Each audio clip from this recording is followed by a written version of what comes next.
And YouTube. Hello, YouTube. And we are live. There we go. Sometimes it takes forever. YouTube. Good morning. Hello, everybody, and welcome back to another Jedi Academy, the Q&A show that's here to answer all your questions about Star Wars Galaxy Heroes, the longest running Q&A show in the galaxy. I'm your host, Ranger J 1999, and we got a great panel today. And because there's only 3 of us total, we're going to combine all of our knowledge and power to form the ultimate, I don't know, if we were to call it Jedi and Sith something, what would we call it? A Jedi. There we go. But we've got Dr. Finn, medicine woman, the troll extraordinaire here. Good morning, afternoon, and evening, everyone. Yes. And we also have, from Operation Metaverse, the GOM, good old Maurice. Top of the morning to everyone. That's right. And we're here to answer your questions. And if you're new and don't know what's going on, we'll explain it to you. If you've been here before, you kind of know how this goes. This is all a Q&A show. So we're here to do nothing but answer questions that you might have about the game. So you can ask us anything you want. It's real simple. You got questions. Hopefully we have answers. Can't make that promise. We will give you an answer. I don't know how logical or intelligent it'll be, but we will give you one. And if you'd like to ask us a question, it's real simple. All you need to do is put your question into chat. However, there are some caveats. For us to be able to see it, because we get a lot of people watching and everything, we use Nightbot, and we filter with Nightbot with keywords so we can actually get your question scooped up. And then it's pretty simple. You put the word question in actually in front of your question statement, and that way Dr. Finn, medicine woman, can easily see your question when he uses Nightbot. And if you don't do it, then that's on you, not Dr. Finn.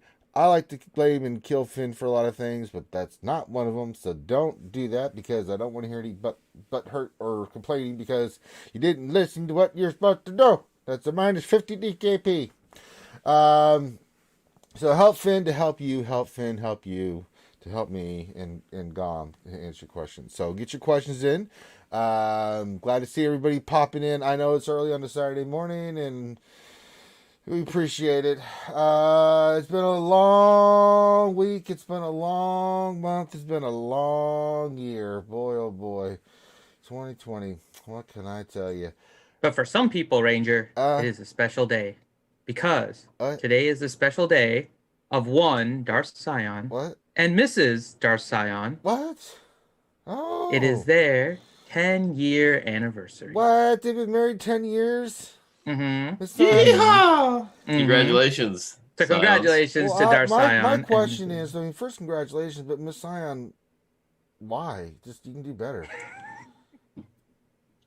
Go get yourself a He's aware that she's the better half. Yeah. He has said so. Go get Yep. She lets him live every day. That's a fair Ren, statement. A Darth Revan, Affinity with fruit snacks. These are all evil characters that you could get your hands on. So but is there somebody special, Ranger, that wants to say happy anniversary to them? Yes.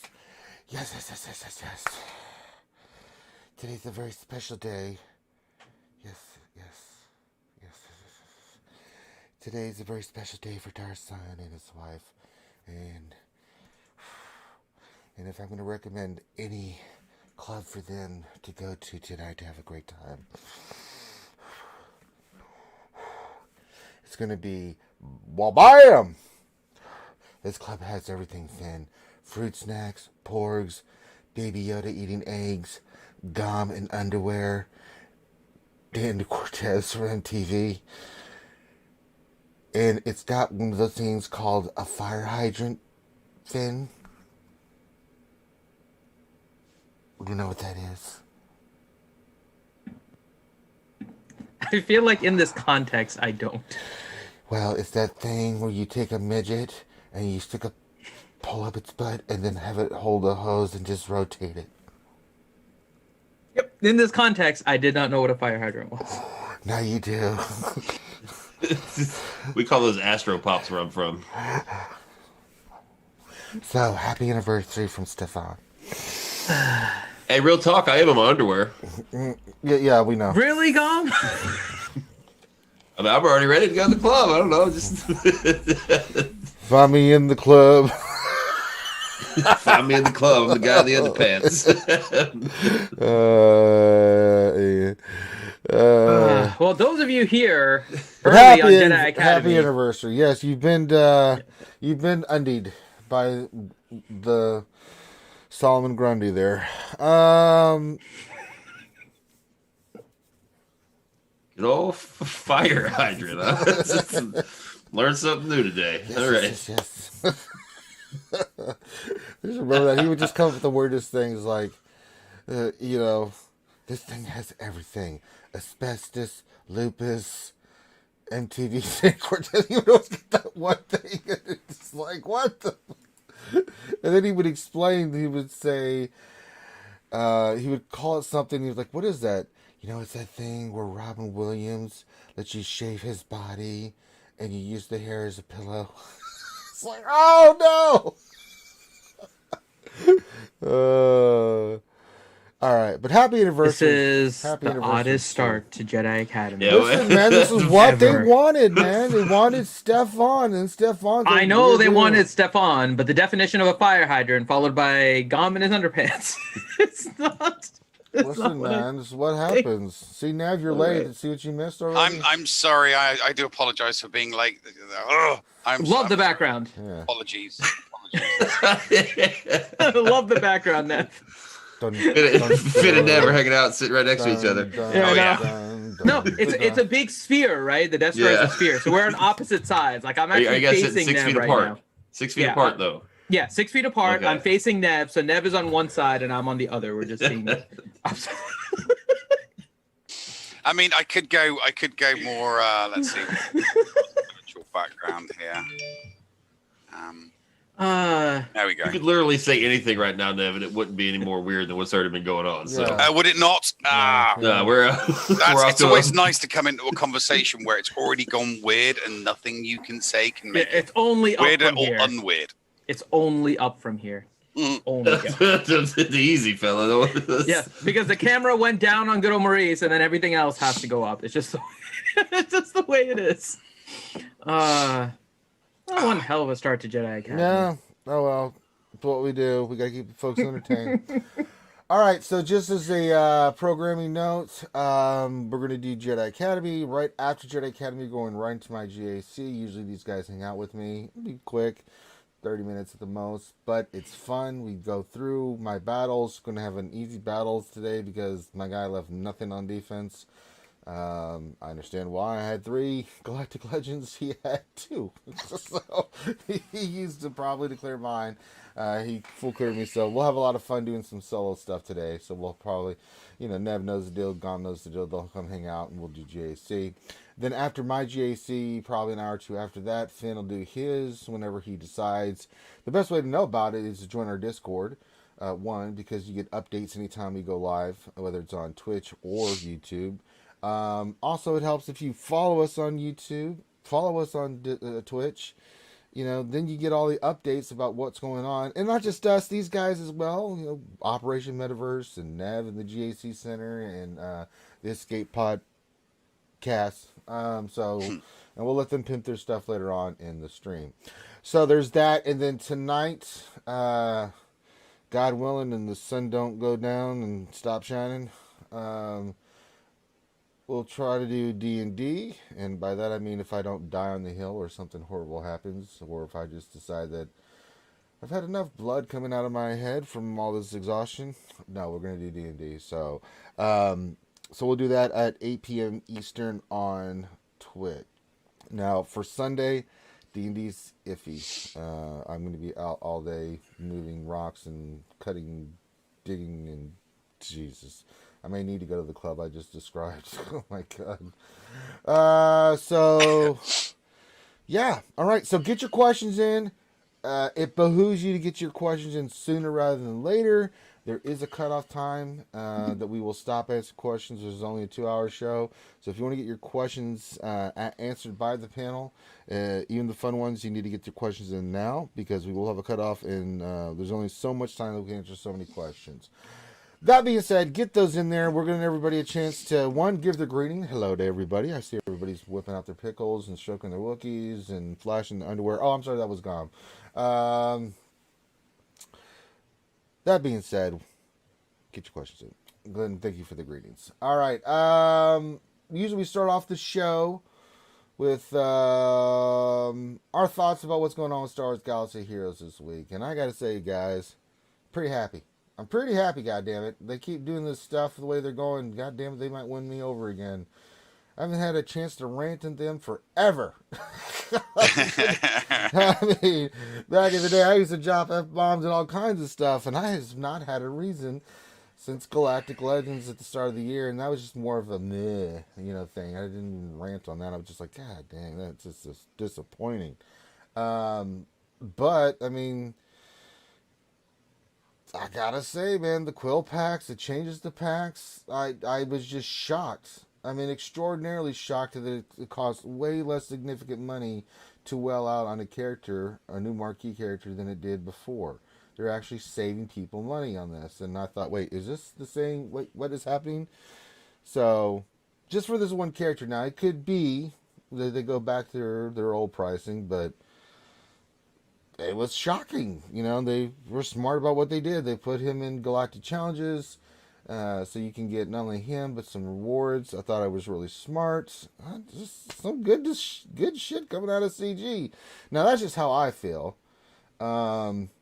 And what's going on in my brain this week. But we'll start with you, Nev, because it looks like you're just wide-eyed, bushy-tail there. No, I think it's good. I think the reason why Quill and IG-11 are going to be cheaper than your average $300 marquee is because they're Mandalorian characters. So there's a heavy marketing campaign getting people who watch the Mandalorians come and play this game. So they want to make the Mandalorian characters that they're bringing out as cheap as possible. So I just think it's good. It's good marketing from Capital Games and Disney Plus and EA, because they're not doing anything with Battlefront anymore. Squadrons isn't really something, unless they want to put the Razor Crest in Squadrons. So Squadrons isn't something that they can really dump an awful lot of Mandalorian content into, other than key rings hanging. I mean, don't get me started on that. So this is the only real game where they can, heavily market the Mandalorian. So it's, if you enjoy the show, come and play those characters here in this game. And they're making the characters relatively easy to get, because just like a marquee, Galactic Challenges can't be done at level 60. So anybody just starting this game as a result of being a fan of the Mandalorian is probably going to be less than level 60. So being able to get Quill shards cheaper than usual from the store with crystals, and actually physically buying packs, it's great for those that want to whale on Quill, because they can do it a lot cheaper. I know. I was shocked. I just didn't see that one coming. I was just yesterday we're like, hey, did you guys see all this stuff? And I'm sitting there, doing my thing, and all of a sudden I'm like, wait, what? Yeah, I mean, getting rid of the 5s and the 7s on them $12.99 crystal packs. Let's not get me started on those old Swevens. Oh boy, yeah. Taking the 5s and the 7s out and making the 10 the lowest one. Well, let me tell you, folks. I rolled so many 7s in those packs that I just started calling them Swevens, because why not? Because it just made me slur my speech. Good Lord in heaven. Oh my God. So it's a nice move. We'll see what continues with this, because Man on Grief they're expensive, but this is significantly different and less cost. So, Dom, your thoughts this week? What's on your mind about the game? Things of that nature. Besides flashing us in your underwear, you psychopath. Well, yeah. At least you're dressed this week halfway, because last week you were completely hair not done, naked as a jaybird. Let me just say, we saw the top of well, the rolled game right out of bed, ate bacon, and jumped on the Jedi. Missed a few steps in between. I'm sorry, Dom, continue. Oh, you're good. No, I mean, pretty much you guys are right. Like, I opened, I've got one vault. I was willing to, I didn't even realize the packs were different. I just kind of wanted to get Quill to 5-star, right? Because, you know, in the interview, they really alluded that you're going to need these characters for something. So I went ahead and decided I wanted to do 5-star, and one vault and the 999 pack got me all the way. Got me all the way to 41 out of 100.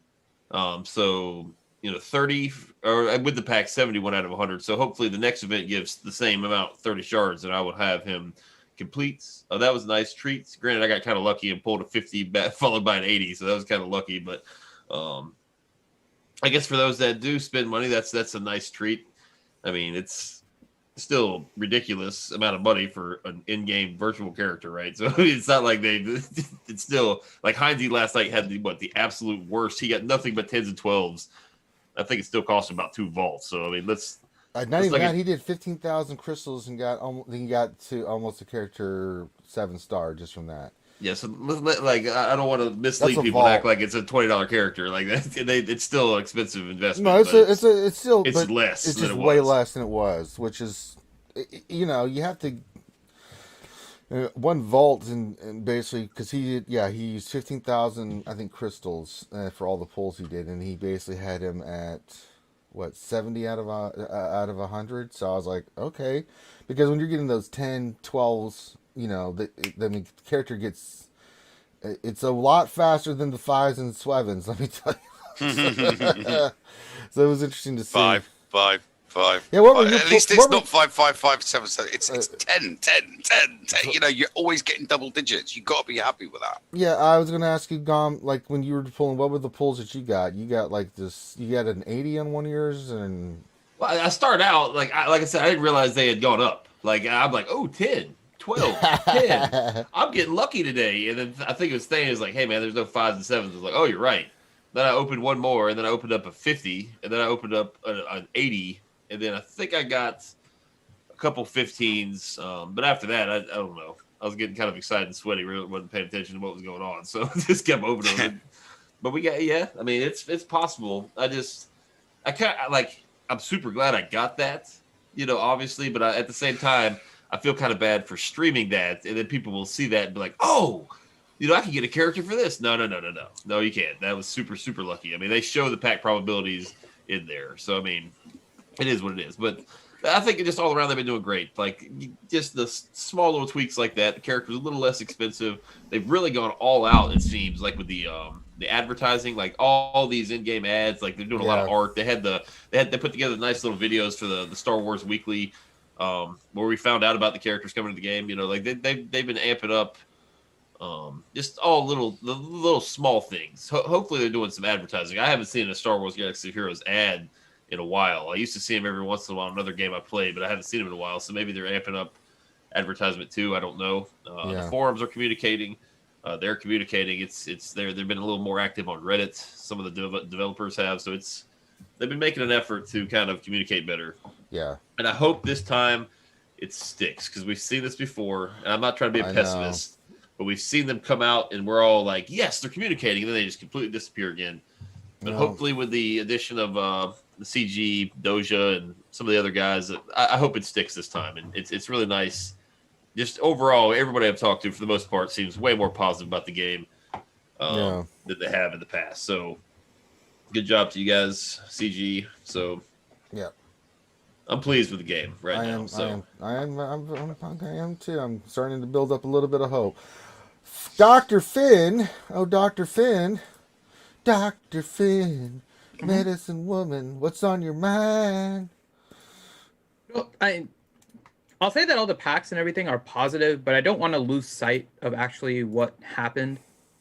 The packs went back down to $9.99 when they increased the price for no reason to begin with. That was one of the worst decisions they made, when they went from $9.99 to $19.99 and just added some of the crystals, right? Yeah. So they have undone a decision. So I don't want to make it seem like, oh, they're suddenly helping the players. It's good that they've done this, but they should have never went and done this in the first place. Agreed. So that was the first thing. The other part too, and maybe this is a little bit me being skeptical in some ways of the crystal packs and the fact that you got rid of the 5s and the 7s and now you're back to the 10s and stuff, right? Is there a reason why they are making it so that the drop rates are higher, because it is a higher drop rate, right? Effectively, if you went from a 5 to a 10, I know the percentages kind of change a little bit, but that's almost close to like 100% increase, because most people are going to be getting those 5s and 7s normally, and now they're getting 10 to 12. So you're getting somewhere between like an 80 to 100% increase in the number of shards that they're getting for the crystals, right? So is there a reason why they are doing this? Yeah, it's just the Mandalorian. Exactly. Well, it's not just the Mandalorian. I think they're trying to bring out an event by the end of the year. And remember how for the Galactic Legends, how they accelerated Piet beyond his normal thing in order to try and make sure that he was available, right, for the Galactic Legend event. Mm-hmm. I think there's another event coming fairly soon. So while the drop rates are good, my skepticism, my just general thought process is there is something coming that's going to require these characters at 7-star, which is probably some kind of legendary character. We've had this discussion before, so we don't have to go into it. But whatever it is, there is something that's going to require these characters be 7-star. And that is why it is the way it is. I don't know if that's going to be permanent or not. I'm hoping it is permanent because I like this decision. But part of me thinks that is just because of the way they're trying to accelerate something to happen before the end of the new year. So we'll see once the next events come out and everything. I'm fine if that's the reason, right? But I just don't know if it's permanent or not. So I just want to keep that as maybe the context in my mind as to why this is the way that's happening. What they must blah blah blah blah blah blah blah blah blah blah.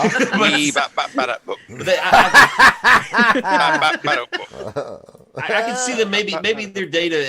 I also thought of that as well. Like, okay, well, these characters are cheaper. What are they going to shift the monetization? You know, like their data shows that people aren't really buying characters.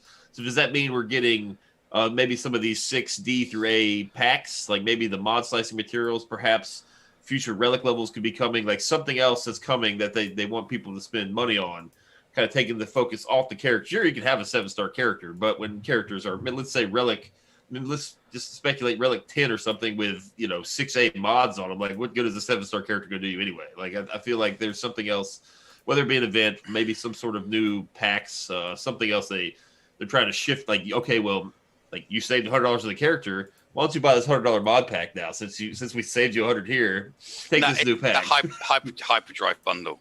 If they're making it cheaper for people to get the character, people then might be inclined to spend, on the hyperdrive bundle and boost themselves up to 85 that are new coming. I think that all of this stuff that they're doing at the moment is geared towards getting. Not just getting new people to come to the game, but retaining new people within the game, because it's not just the galactic challenges that new people can't do unless they get that hyperdrive bundle. They're not going to be able to do the it's not that they're not going to be able to do it. That's why I also think that they've included the extra drops in Cantina. Because new people coming to the game will be playing in Cantina, and then they'll all of a sudden oh wow, so I even get characters from Cantina. It's like it's this, so it's a new character, and you're able to get more shards of that character in more ways than normal, and that's why I think it's kind of being marketed heavily on for people to come and play the game on online at the moment, and on Disney Plus, because there's lots of advertisements going on at the moment to get people to either watch The Mandalorian on Disney Plus or come and play with Mandalorian characters on this game. I agree. All right. Okay. All right. So I think we're caught up on our thoughts and things and everything. Okay, Dr. Finn, are you ready for questions, sir? Mm-hmm. I'm ready. All right. Let's do this. All right, so what's our first question, Dr. Finn, and who would you like to start with? I'll start with Gom, and the question is from Darcion 1972. Once again, happy 10th anniversary, Mr. Darcion and Mrs. Darcion. So, question, Gom, when will we get real content in the game? I love the new Mando characters, but I'm really tired of characters being content. Good question. Well, I think you kind of touched on that in our thoughts section. I mean, something could be coming very, very soon. They did say, I mean, they had this raid that they said they were working on, and then they just stopped it. So maybe perhaps maybe perhaps they paused it to work on some of these Mandalorian characters in anticipation of the new season, and now they're back. So I don't know. I mean, Galactic Skeletons is still relatively new. While you can make a case that's not necessarily content, I think it's leaned. I think it's kind of teetered more into the new content aspect, or kind of new content now that we're getting brand new. They're using it as the new marquee packs. You're getting your mod stuff out of there. The game itself, the mode itself, is not much different than Assault Battle, but at least you're getting different things that you can't get elsewhere. It hadn't been out that long, so if we get a raid, maybe first quarter next year, I think that'd be cool. I wouldn't anticipate anything this year because they take a nice long break around the holidays, which traditionally there's not much released. Week or two that they're off, but they've been working from home this entire time. So I mean, I'm not sure. I don't know. Like I wouldn't anticipate anything in the next couple months, but I feel like a raid is close. Yeah, I think it's still. I'm going with Fulbright's what he said, man. He said that it was coming for the 5-year anniversary. I don't know how accurate that is, but my boy's he's usually spot on. So we'll see. I mean, I think we're gonna get it for the 5-year anniversary because they said they were gonna make some huge stuff coming for the 5-year anniversary. Now, I don't know what they, in my mind, what I'm hearing from Fulbright is one thing, but what they might think is explosive stuff for us to get in game for the 5-year anniversary might be a total different definition. But yeah, that's the one thing I said this when I did my thing with Cubs last week. I'm like, if 2020, if they do release the raid this year, they will really turn the corner with CG. If they do that, or at least announce it to give us some kind of idea of like what we're going to get or something along those lines. Like, hey guys, get ready for this, and this is what you need to work on and things of that nature. So one of those two things, but nothing. Oh boy, I don't know if Galactic Challenges have really. No. I mean they're good, they're getting better, but it's still not the content we're looking for. All right. Anybody else? Dr. Finn, thoughts? Yes, no, maybe? Okay. I guess we're good. Okay, let's go to the next question. Well, before we go to the next question, okay, we have someone new here on the panel. What? It is a new face here. It is a new face. So everyone give a warm welcome to our newest panelist, Mr. Heinze. Hey, welcome. First time viewer, long time caller. Excited. It's my first time. Oh, where'd your voice go, homie? Hey, just hit puberty. Sorry, I'm late. Certainly not intentional. The whole daylight savings change stuff with my clock here in Australia, and I didn't realize what time it started, so that's on me. Sorry, guys. Yeah. That's all good. It's freaking like what, 2 a.m. where you were, anyways? Yeah, 2:30. Sleep's overrated. We play SWGOH, right? So, well, welcome, Heinze. All right, so we'll get your question here in a second, but first we're going to give the question to Nev. So, Nev, question to you from Wolffell, and his question is, for whatever legendary that's coming for the Mando characters, do you expect a power requirement and or relics? If so, it will show CG doesn't care about mid-game and only end-game players and vets. No, it's not going to be easy. It's not going to be... Hermit, it's not going to be GMY legendary easy, but I don't think it's going to be. I don't think it's going to be Chewy legendary hard. I think it's going to be I think it's going to be somewhere in between. This, if they really do want to retain new people that they bring to this game because of Mandalorian content on Disney Plus, then they need to make it. They need to bring the legendary in such a manner that it encourages new players to stay. It's like, oh, wow, so I collect these 5 characters and I do this and I get a legendary character.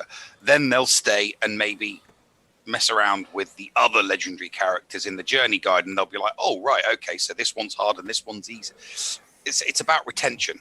And if they're pulling people in with Mandalorian content in the game, it's let's argue over the semantics of whether it is content or not. They're coming to the game because of Mandalorian characters being introduced into the game. A legendary event would, by definition, be a very small amount of content. So I think that it's just for that reason. I really do think that it's just for that reason. I think we'll get something maybe a little bit easier than an Ewok, than the Ewok one, the C3PO event, but not so easy that you just get a meaningless legendary character. Maybe something a little bit harder than the Thrawn event. Maybe that's probably better. Something that you maybe need gear 8s and 9s for, maybe 9s and 10s, but you've still got to follow a very particular, route method in order to get them. Because Thrawn's an awesome plug and play character, and I think that the Moff Gideon character that they give for the legendary, because I still think it's going to be Moff Gideon. I think that he's going to be a bit like a Thrawn character, good Empire character that's plug and play. That's the way I see it going. Okay. I also don't know if you meant to, Nev, if you don't remember, or if you never heard it. But just as a quick point to something Nev said, not as easy as Grandmaster Yoda is now. Now, don't forget when he was first released, he was very difficult, that is a sore spot for me. Okay. Oh my God. Dude. But, okay, I suppose you could. Yeah, the same argument could be said for Padme, because the first time Padme came out, everyone was having a nightmare, and then they reworked the Geos, and you can literally go in and hit the auto. So that was because they changed characters. Sorry, I'm going off on a little bit of a tangent here. What happened with Grandmaster Yoda, Nev, is I spent like a week doing attempts on that legendary event, came out with a guide on how to beat it, posted it on Reddit. Grande used it and successfully did it. And then about 3 hours afterwards, they nerfed the event.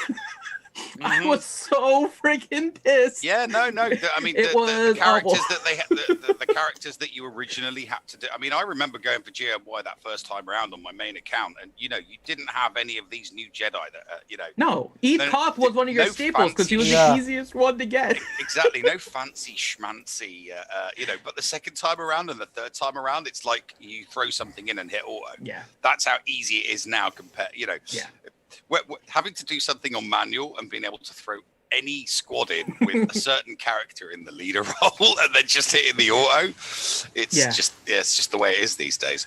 Yeah, I think most people that have watched RSG for a while know that like two of the sticking points for me that'll always annoy the crap out of me are going to be the Grandmaster Yoda event and the freaking Chimera event with the Rebel pilot requirements. Those. Hey, dude, you preach into the quad. I mean, it's exactly like, you and I were people that had to get 5 Jawas in order to get. At least now I use my Jawas. Damage mods, and it's like, oh, we're going to change that. You can just go in with anyone now, and it's like, you made me farm for Jawas for mods for months. You sons of.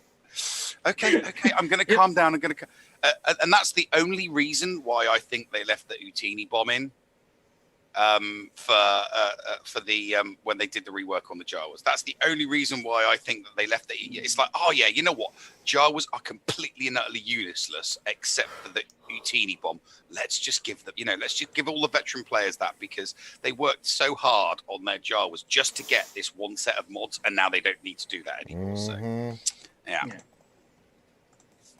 All right. Okay. So back to regular Finn. Okay, so question. Good old Maurice. Question for Heinzie. Heinzie, question to you from Zachary Parlay. Hey, Zachary. Oh, Parlay. With all the Mando content coming to SWGOH, the Razor Crest seems inevitable. Do you think there is any shot this is the start of a bounty hunter fleet? And if so, any shot they give Jango a ship? Razor Crest, yeah. I mean, look, we need a lot of ships anyway. I still think that we need resistance tank and obviously first order tank as the next ships we get.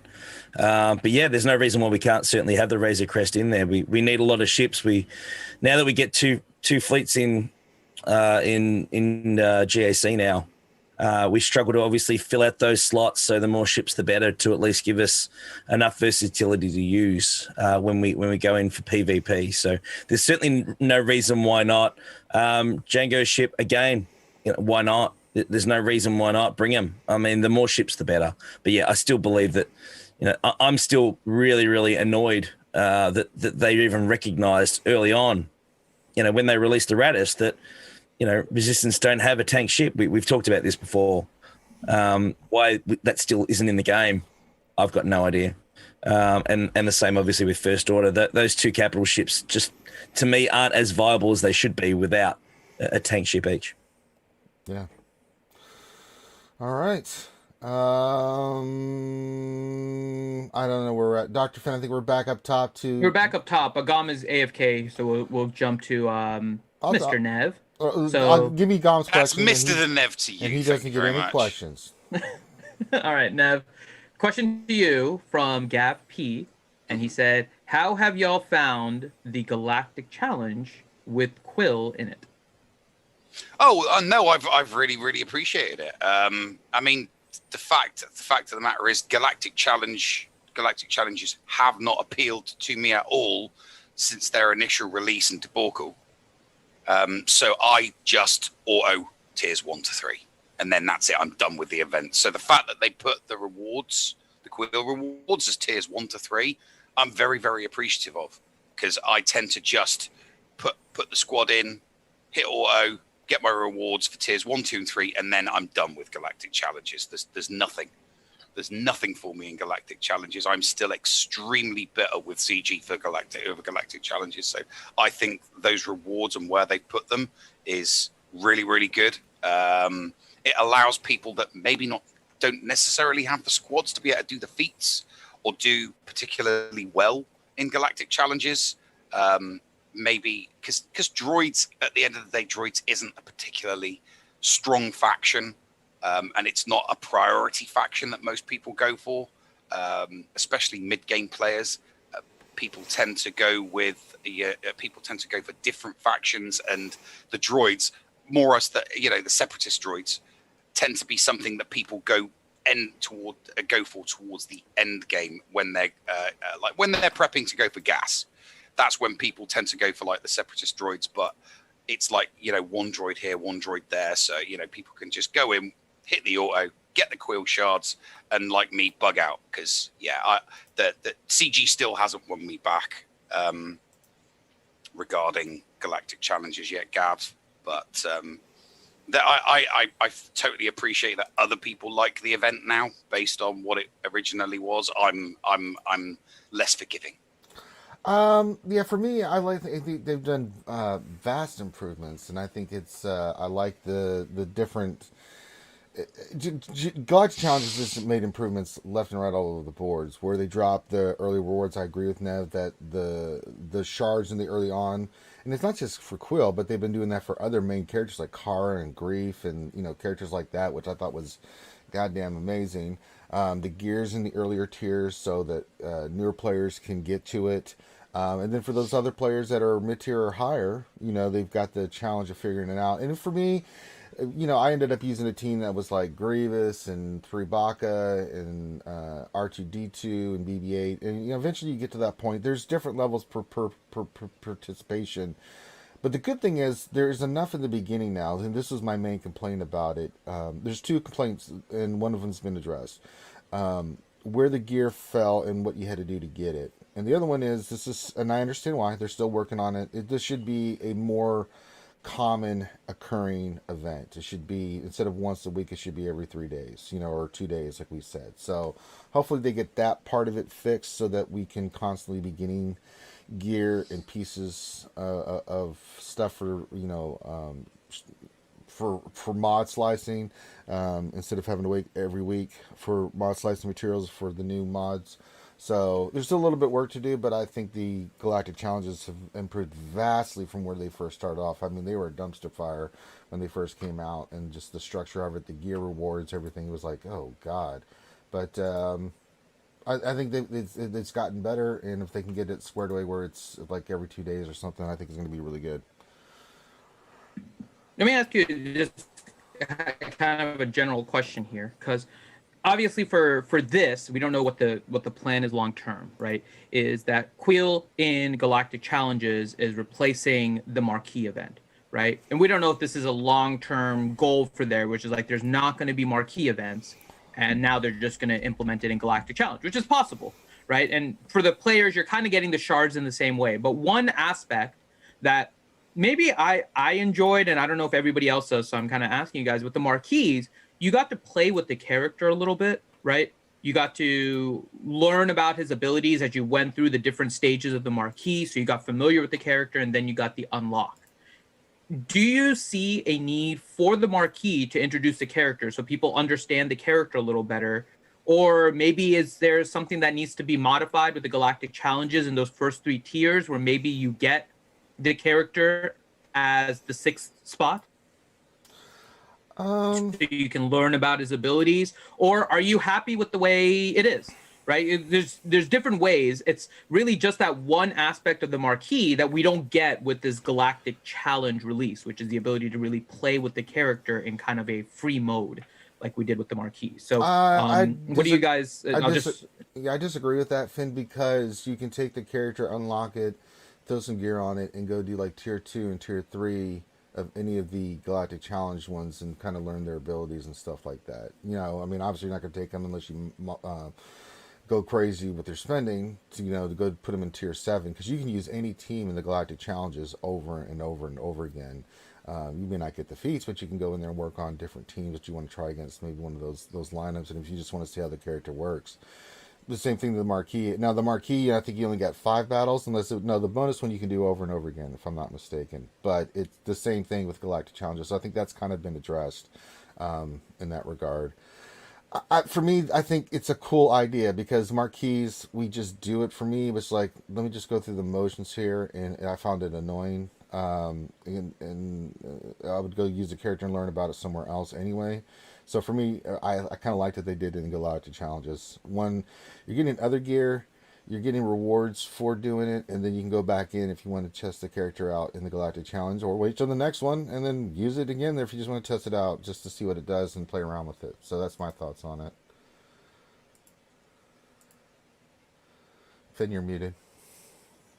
Sorry. Anyone else with your thoughts? Because obviously the one big downfall of what Ranger is saying is that you have to gear up the character, right? The marquees came with them pre-geared, so you could just play around. Oh yeah, with but like gear 6, 7, you don't have to really, you know, for the first. But you got higher than that for marquees, so you actually got a little bit more of a play test, right? But I don't know if Nev or Heinz or Dom. I think it's good. I mean, don't get me wrong.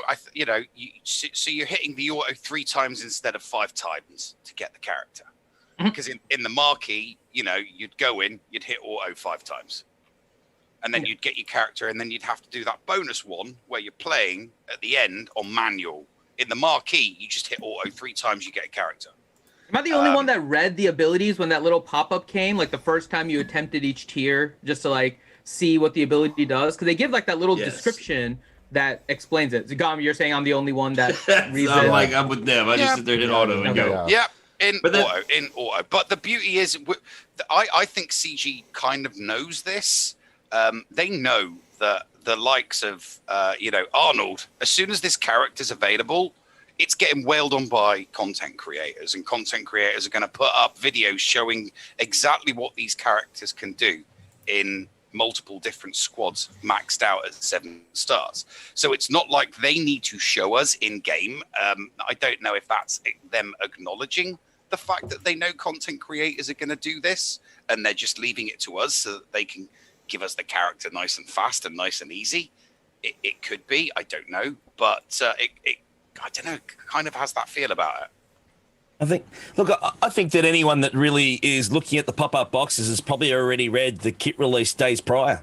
Let's be honest. If you're that involved in it, I think that you've already gone through the kit reveal. You've gone through it to already start theory crafting what that character is going to bring and what its use is well before the actual marquee is released anyway. Galactic Challenges, it's an easy release for them. They don't have to create a marquee specifically for that character. I don't think we're going to get it too often. I think they said that anyway. I think that from time to time we'll get it released if there's a particular character that in their mind is probably not, A grade or meta defining, or obviously not a galactic legend, something that they want to bring to the game, but obviously want to spend resources and time into creating something else in the game. I'm more than happy with that, as long as the resources and the time that isn't spent making a marquee is definitely spent in another aspect of making the game better somewhere else. I think that's the trick. If they're just going to release it because it's easier and they, it's CBF, doing anything else, I'll be pretty annoyed about that. But as far as a release, if I auto marquees or I auto galactic challenges at that tier, it doesn't matter to me. And I think the majority of the people are the same. They just want the bloody shards and they want the character and whatever that takes to do. I think that's what people are going to do. I don't think it's really that much of an issue. All of us are, with the exception of Finn, are like, no, we don't read them. But I think it's, Arnold, let's say he releases a character kit and when he wails on it and he gets 200,000 views, that's only 200,000. And if I don't even know if they're unique views, that's only 200,000 players. I think there's a huge portion of this game that doesn't watch YouTube. It doesn't read the forums. It doesn't do anything at all. So, they don't even know the character's coming likely. They probably just open the game up and it's like, oh, look what we got at an event today and just get a new character. So I can imagine that I can imagine that those boxes and like what the character does is helpful to them. I can see the marquee events themselves being a little more helpful than the inclusion in galactic challenges. It's a nice option, I guess. So now we can get marquees, we can get galactic challenges. They got the galactic chase for the ships. They're just introducing new ways, I guess, to get characters, keeping it, for lack of a better term, fresh, I guess. Keeping it real, homie. Yeah, but well, the reading of the abilities and stuff is one part of it, right? But it actually lets me test the interactions again without having to invest the gear. Like that's been one of the things. Like if there's really a character that has intrigued me, I will do like an additional attempt, change out the team because you can change those 5, right? And you can kind of play around with some of the interactions to see. Now it's a 6-person team, so it ends up being a little odd, but at least you can kind of see a little bit more how it plays out without investing the gear. That was the really like only advantage, but it's a small advantage. I'm fully acknowledging that. I know it's not a big deal. So that's why I was just wondering, like, if there was anything, if this is the direction they're going with Galactic Challenge instead of marquees for the first 3 tiers, exactly like you guys are saying, you just auto it, right? Would it hurt to put in the same kind of like preset character in that 6th spot so you could still play around with it the same way that you're doing with marquees, right? You don't have to really code anything else. All you have to do is add in that 6th slot, put in a geared character and let them kind of play around with it, because they did say they want galactic challenges to be repeatable, right? And that's one way they could do it. Make the first 3 tiers repeatable by putting in some of that 6 characters. How many people replay a marquee event? I don't. I do it very seldom. Even I do seldom. You unlock it and you move on. Let's be honest. Yeah. That's what you do with it. Maybe there's some way that you can have some sort of a pop-up tutorial or something built into Galactic Challenges for that particular kit release for that event. I'm sure that's anything's possible. Whether that's something that they can build in now, they've got the polygons to be able to do that now. We have the technology, guys. So anything's possible, definitely. But I'm sure that, creating a marquee event specifically for one character, I'm sure it'd be quite time consuming and quite a lot of resources required to do that for, okay, let's do it once and move on. Yeah. So no, full agreement with you there. We don't need to spend the time to create a whole new marquee event. That's definitely true. As long as they're doing something else with that time. That's the key. Make something else with it. Make a new raid. Do something else with it. Whatever it is. Make new characters with it. I don't care. Just do something with it. The time you're not spending on it. Mm-hmm. They kind of did make this event. Like, this is a new background, new artwork and everything. They kind of, they spent the same probably amount of time on this as they did the marquee event, because we got a new background. That's what they were hyping up in the interview, like we got a good setting for everything. We feel like it's, a good representation of the movie or the show. So, but that actually has more leverage, right? Because now that's a galactic challenge that they have the background for. They can add the environmental effects for, the buffs and everything, right? So this is something a lot more they can reuse potentially than the marquee event. Yeah, for sure. So they also spend a lot of time building in a new pop-up pack. Smash. Just saying. It's true. It's true. Science. But they did disable it. They realized that they made a mistake and they disabled it. So yeah. Just saying it. They spend time on that too. A lot of time on that. Yeah. All right. Let's go to Gom here for his question. So Gom, question to you from Darsion 1972, and his question is: when is the 5th anniversary, and do you think in the next state of the galaxy we will finally be able to sim the heroic AAT? No. I hope so. They mentioned that a long time ago, but they haven't mentioned it in a while. It would be nice. For the 5th year anniversary, they said some goodies are coming. I don't know exactly what those goodies are. It could be a pack. It could be another pop-up pack. Heinz you like so much. But I think what's the word? What's the word I'm looking for here? Science. No. Moolah. No. God, the content, user interface. What's that fall under? Accessibility. Quality of life. Quality of life. Yes, thank you. I could see that. I could see a big quality of life upgrade. We haven't had one in a while, and they usually do those every 12, 18 months. So that could definitely be an option. It'd be a welcome option because there's a lot of things. It's getting kind of cluttered. There's a miss like your fleet energy. It won't show it unless you're in the fleet portion of the game. There's things they can do. Mods. We're never going to get anything done with the mod cap space. I don't think that's going to happen. But that's something that's on everyone's mind. We're getting a lot of characters now. It's getting kind of tough. Like, yeah, you can sort by faction and stuff, but it's getting kind of problematic. Like, you just so many characters, it take you forever to sort them out and look what if you don't have your preset teams, it can take you a while to pick a team. I noticed that when I was streaming on the other day, just like constantly scrolling through and wasting time, so it'd be nice to, I don't know, maybe do something with that. I don't know. That was a terrible answer. I'm sorry, Sion. I'm sorry, man.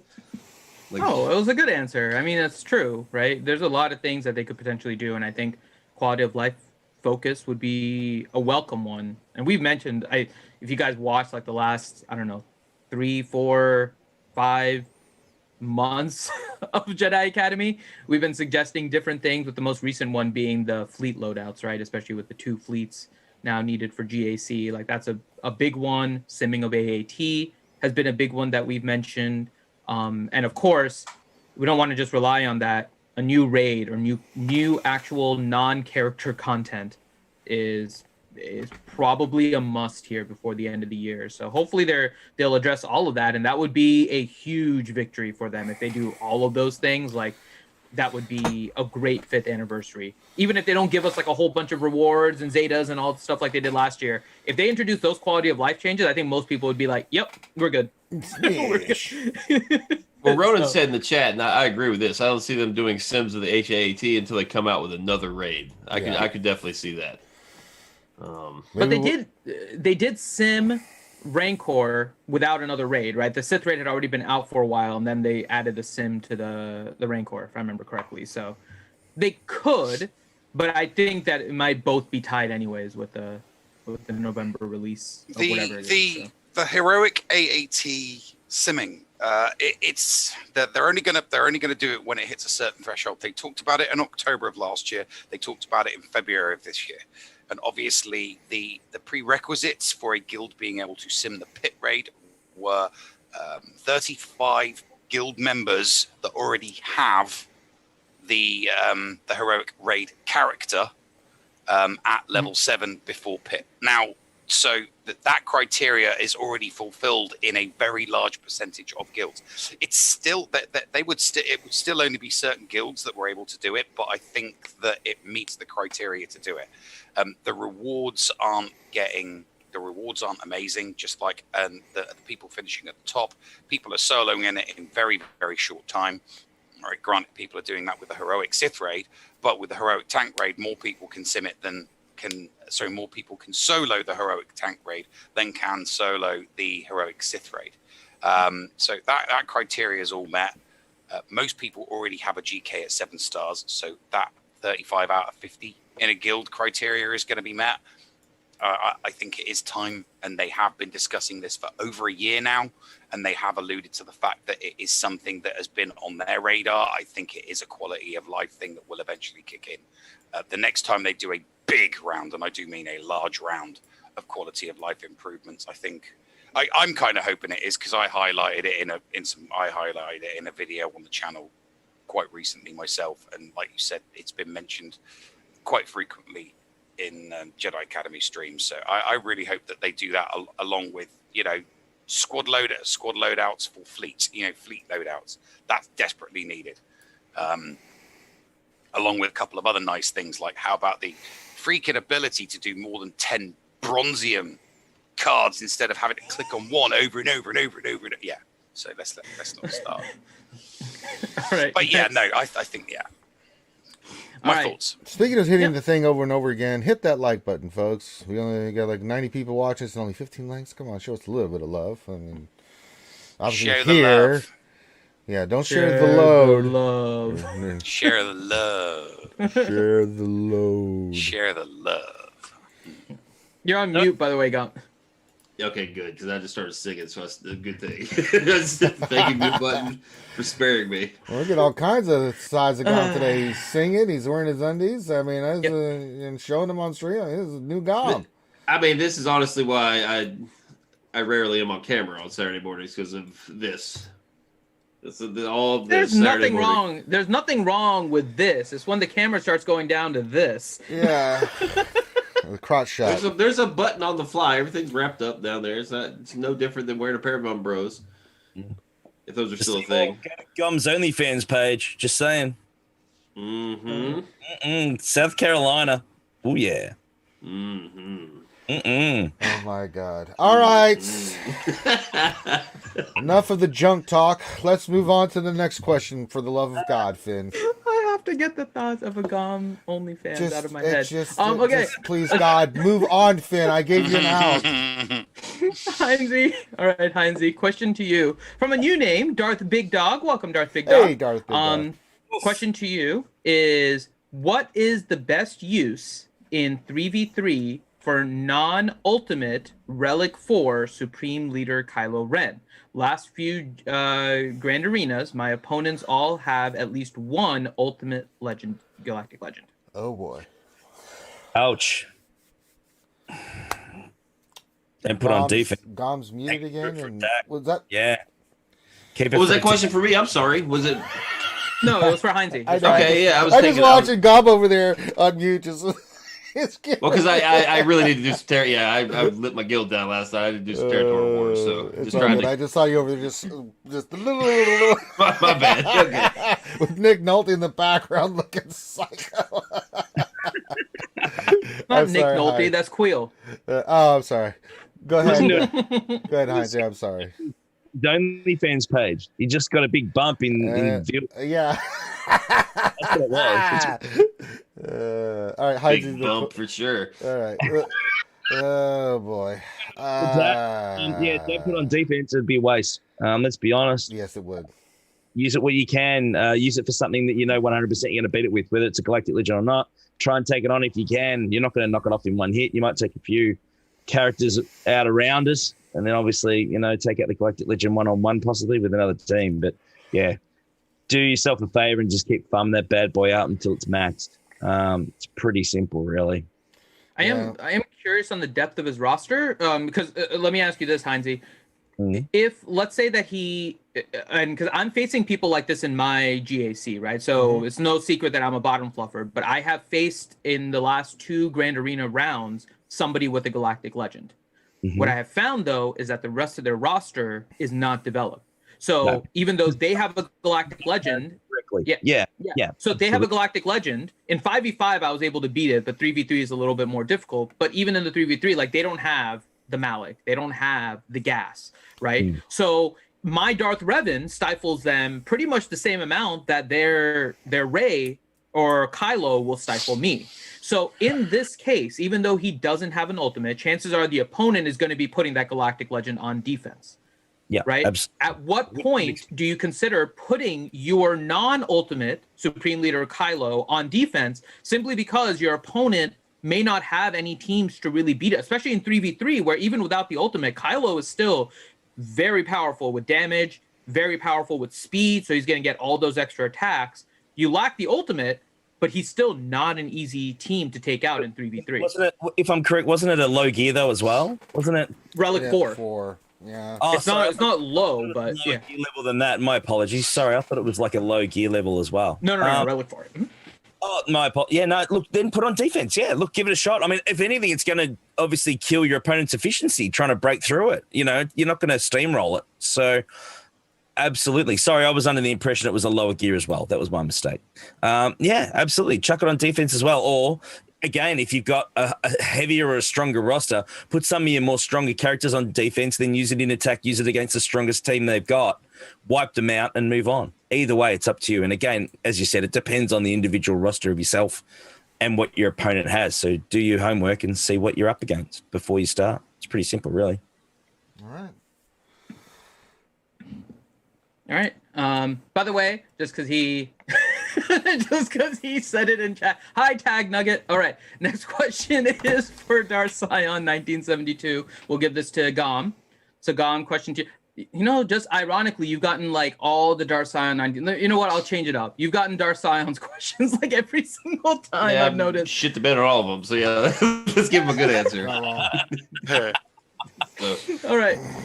So let's go ahead and I'll give you Raider Nation's question. So, question from Raider Nation: for PvP, how would you guys rate the Galactic Legends from best to worst?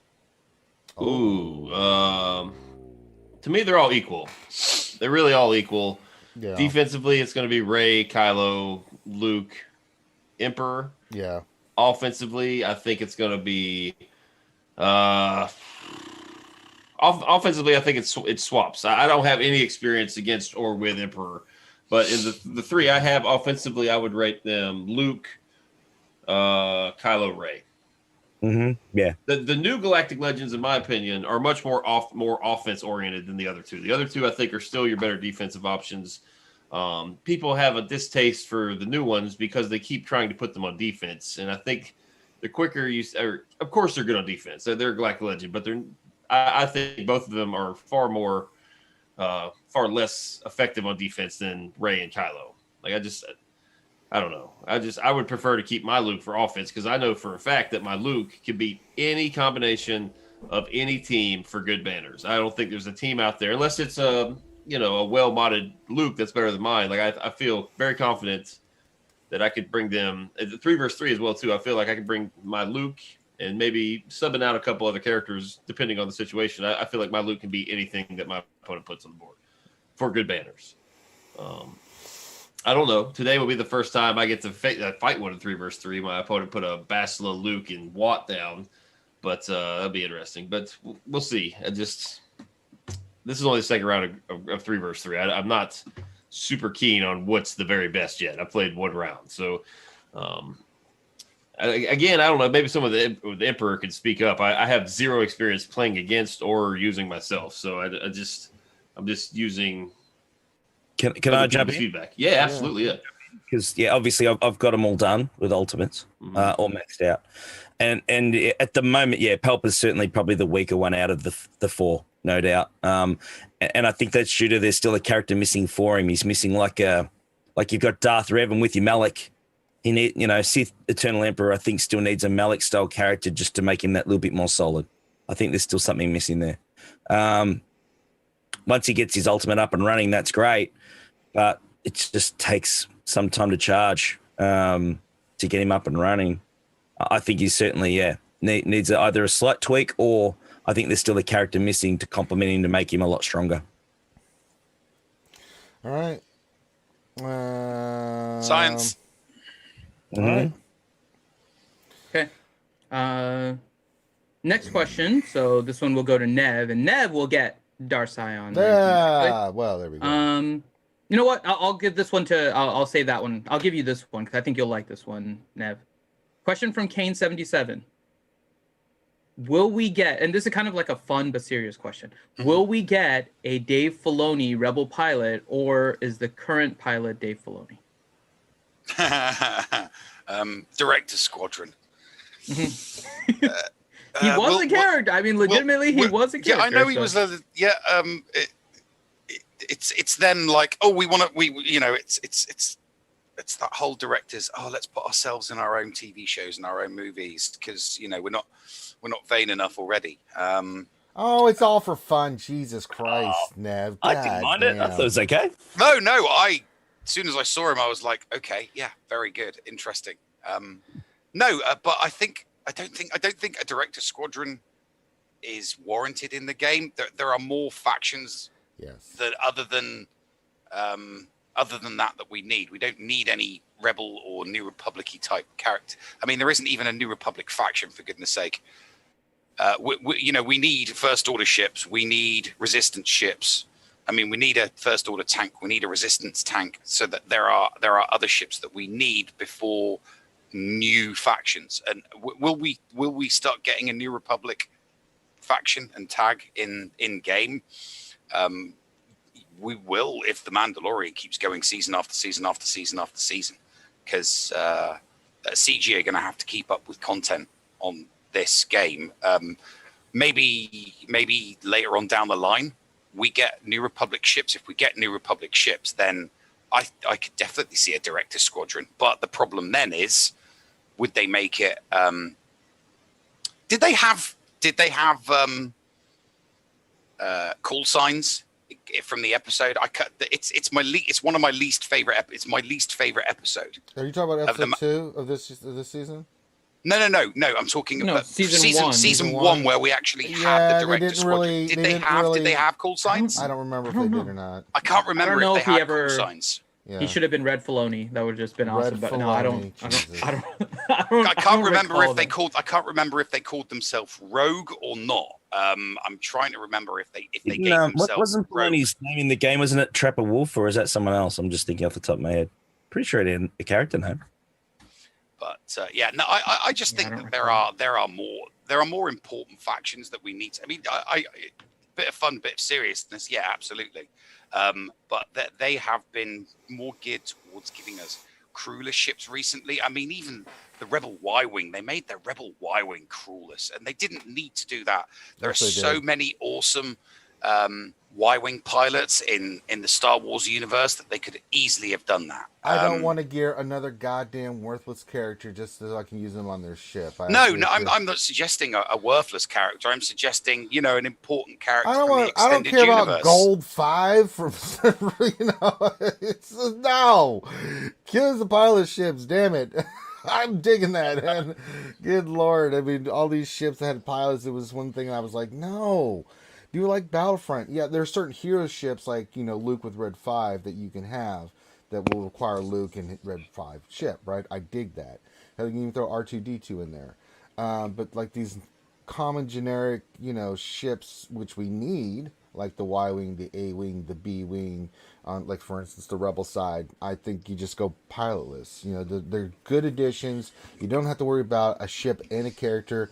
But for just like they did in Battlefront, if you want a really cool ship that's even better, that has special stuff, I mean, they could bring they could bring Yoda's ship from Clone Wars. There's a lot of characters that have ships that they haven't done yet that they could bring in. So I think you mix and match both. I kind of think there are characters from the Lord Nev with ships that should come into the game, but I think there are ships that do not need characters because I don't care about the Gold Squadron. Yeah, no, I mean, Lost Fiery, Lost Hutch. They came from behind. They came from us behind. Yeah, so I mean, the Resistance bomber. I mean, that's an obvious one because we've seen Resistance bombers in the movies. However crap the ship itself is, I would love to see Rose Tico's sister in the game.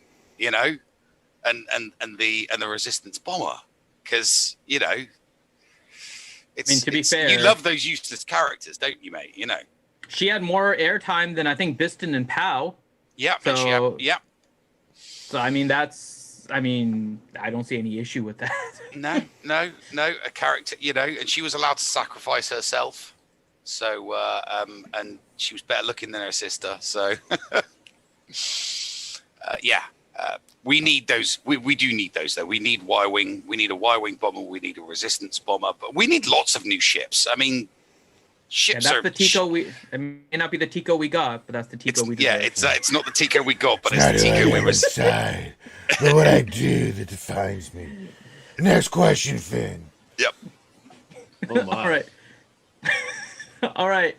Next question for Heinze. We're finally getting to Darsion 1972's question. So, question to you, Heinze, is now that I have 2 Galactic Legends, I'm 6.3 million GP. Would it be better to go back and get my Supreme Leader Kylo and Sith Eternal Emperor, or just continue to hoard for the next thing? Go and get him. Bless you, Bless- Nev. Excuse me. Go and get him. Go and get him. Get Kylo first. Kylo's amazing. Good lord. Get Kylo first. Get straight after Kylo. I left him till last the first time around. I went Rey first, then Kylo. Didn't regret it, but wish I'd have done it the other way around, no doubt. So yeah, get after Kylo now. Don't worry about hoarding at the moment. Not at this stage until you've got all four. They're certainly worth it. They're just going to bump up your roster. I'm loving having four of them to play with in GSC. I'm not going to lie. They're pretty solid. So no, go after them. They're solid characters. Yeah, I mean, you have a couple of options with Galactic Legends. Now I've got 3, and I think Gom, you've got 3. Now what I'm doing right now is I'm taking a few characters and ships and stuff that I'm working on first before I go for Sith Eternal Emperor. One, because I'm burned out doing Galactic Legends. Between those 3 characters and doing Jedi Master Luke, I mean, Jesus, it's it's a lot. So I'm like, all right, I'm taking a break, and there's some the characters on my roster that I really wanted to get squared away and get the ship squared away, like the BTLB Y-wing to 7 stars, and the TIE bomber. So I'm working on those. But for the characters, I was like, what characters do I want to get that need to get relicked, because they're just not as effective without being relicked. So I was like, Jolie relicked, Padme's getting relicked, Shaak Ti's getting relicked, Watt's about to be relicked, and I'm even throwing Asajj in there because you need her for the Dark Side TV. I'm like, I'll do that. Then once those characters are done, those round out really well my overall squads, especially like Jolie. It's like night and day having Jolie relicked. Then I'm gonna be like, okay, now let's go get these. Now let's go get Sith Eternal Emperor Palpatine. Now I can start slowly working on it because I'm farming Piet anyway. So yeah, you can do that as another option if you want to. But you should always have some passion project in the wings, though. Some sort of I'm farming troopers now. Finally, it's something I've been wanting to do for a while. You should always have something that you always have been wanting to farm in the background, at least along the way. So don't just focus on one character. Go after whatever else you want to play, because it's your roster. Have fun with it. Have fun with characters that you want to play too. Otherwise, it just gets really draining, and the grind overtakes it. And by the time you get it, you're done now. Yeah, you don't want to get burned out just chasing these. I mean, it's a lot. I mean, getting a Galactic Legend is a lot. Now, you're in a different precarious situation. You don't have Supreme Leader Kylo Ren is the one you probably want to do. You could just go for Kylo Ren, since that would be your 3rd one, and then maybe go work on some of your other roster, or vice versa, whichever route you want to go. But yeah, Kylo Ren's kind of an important one. He's so goddamn good. And he's a fair grind, though. He's a fair grind. Yeah, he's not as... not easy. He's not easy because of those goddamn gold furnaces. Oh my god. Like over 1,000 of those pieces of crap, right side pieces you're going to need. But other than that, yeah. And we do have so I do want to take advantage of our panel here, because I'm going to ask 2 follow-up questions to that. I'm going to ask one of Nev and one for Gom, because you guys are well-versed in what I'm going to ask you. So I'm going to ask Nev first as kind of like a counterpoint. So working on the Galactic Legends, I think most of us would agree that Supreme Leader Kylo is going to be worth it, right? From the perspective absolutely. Of GAC, however, once you have 3 Galactic Legends, and if one of them is Jedi Master Luke, where you have to get Jedi Knight Luke as well, you're probably at a point where your top end GP is so high that you are going to face people with 4 Galactic Legends, right? So it's almost in your interest to work on that 4th, because otherwise you're going to be like 1 Galactic Legend behind from a lot of the people you're facing, right? Mm-hmm. Like, how do you feel on working on the matchups because of the GAC and just staying competitive? Well, I mean, I'm in the fortuitous position of not having any GLs. I don't have a single GL. I don't have gas, but I do, because I was working. I do have a JKL, so I do have a lot of relict characters that under normal circumstances wouldn't be relict. So I've got a Rolo, and I've got a Captain Han Solo, and I've got a Lando Calrissian. All of the others, Vader, you relic your Vader, your Wampa, you can have a relic. Your Han, your Chewie, all of those things, your CLS, all of those things under normal circumstances, you would have them relict. So they're not really going to interfere with you as much. So It really, really depends on how fluffy your bottom is. That's where it comes down to. That's what it is now going to come down to. It's how fluffy is your bottom. Now, that I would parrot some of the advice, some of the best advice that Mobile Gamer actually gave when he played this game. Is look at that character that's just outside the algorithm, just outside the matchmaking. Look at what the GP on that character is, and then make everything outside, everything that is your fluffy bottom, but just below that threshold, so that you've got good squads that are outside the algorithm, so that if you do come across getting matched against people that are just, because it happens. I got matched against someone that is in Division 3 that is clearly going for Slacker. They had no fluff, zero fluff. So I'm looking at everything below the matchmaking, and I'm thinking to myself, if this guy uses everything in just defense or uses everything above that line for offense, he's screwed. Because I can put absolute trash. I can put all of my fluff that's below that line in defense, watch them struggle to get past it, and have all of my best to just wipe straight through it. So you've got to be mindful of your fluff. And I think in the age of seriously, in the age of getting matched against GLs because you're concentrating way too much on your top, start working on your fluffy bottoms, people, because having a fluffy bottom is not as bad as it used to be. Having some fluff in your bottom definitely helps. I'm going to disagree with this statement 1,000%. Okay, go ahead. Because I am 6.35 million GP. I'm facing people that are 6 million GP that either have 1 Galactic Legend or 2. Now, I have 3 plus Jedi Master Luke. They have 1, 2 at the most that they're facing me with, but they have 400,000 GP more than me. So they have way more characters at higher end than I do. How is that matchup happening? Well, I am focused on the top and not the bottom.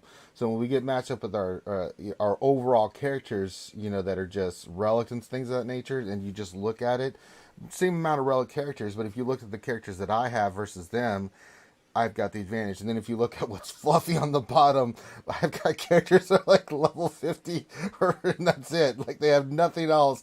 They're just level 50 for me to put mods on them and stuff, and then they're like all high-ranking characters on this side too, so that gives them a ton of fluff. But the disadvantage for them is they're facing me, so I've got a lot of top-end stuff that it's better than theirs. They've got more teams, but my teams are way, on the top end. The top 80 is just phenomenal. And I've got 3 Galactic Legends. I've got Luke. I've got all the teams that required to counter anything that they can put out. So fluffing your bottom can work for you and work against you.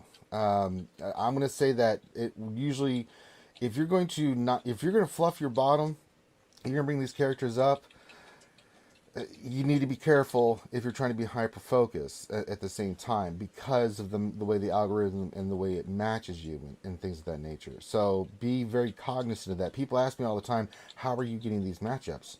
Look at how I did my roster. I don't pick the matchups, but I can control what I am going to get. So, and once in a blue moon, I get evenly matched. Especially, and that's usually towards the tail end of GAC, because by then it's like who's won. I seem to notice that as we get further along in GAC, the matchups that I get are like we're both like 9-0, so we're going to face each other possibly in that first battle in round 4. So, but the first 2-3 rounds, I mean, it's night and day, and I talk about it all the time. I mean, everybody in my bracket is pretty much 400,000 GP, so they're like 6'7", 6'6", 6'7" on their GP, but I'm at 6'3", but I've got the advantage. Go figure. Gom, you want to jump in on this? Because I see you making faces over there. Well, I'm just sitting here just counting the number of times grown ass men say bottom fluffing. Like it's fluffy bottom, fluffy bottom. I think, to me, now granted I have a much higher GP, than the average player. But to me, when you guys say bottom fluffing, that means working on characters that will not affect my matchmaking. Algorithm. Yeah. Yes. So yes. yeah, okay. I was just making sure we're talking about the same. Like me, I like. Of course, I'm going to work on my best teams, but I only save my Relic 7s for the very, very best characters, because that ultimately that's what affects your matchmaking the most when you start taking up more obscure characters. Like let's say like old DACA, or like maybe you want to take CLS, like good characters, but you really don't. Do you really need to take them to R7? Probably not. But those are the things that ruin your Grand Arena matchmaking. Like if you guys are like that's the stuff that kills you. Like you put the R7s on either the required characters to get things or the very, very best of the best. Like Han Solo is one I would consider a good R7. But for the most, you guys know what the good characters are. You don't need R7 supporting cast for most Relic of the 5. team. Relic 3 to 5 is fine on any character. You're not going to see that. I mean, difference between a Relic 7 and a Relic 5. Yeah, but once you get to like a certain threshold of GP, like let's say you guys went after Rey. Like after a while, that R3 resistance pilot and the trooper and stuff are going to fall out of your top 80 or top 70, I guess now. So, and there are characters that you can work on. Even like Nest, the Nest has fallen out of mine without any relics. So, I mean, if you want a bottom fluff, like once characters kind of fall out of your matchmaking algorithm, then you can throw like a relic or two on them to keep them right below the threshold. B1's one that I'm doing that to. Nest. Is it cheap? I don't know. But I mean, that's just it gives you a lot of depth, a lot of options on offensively. If like me, I like to place a lot on defense. So I have a whole slew of characters that aren't really affecting my matchmaking whatsoever, but they're nice to have in a pinch to pick things apart and whatnot. I know a lot of people, like I think it was Urza. Urza's got a bunch of like Gear 13 Jawas.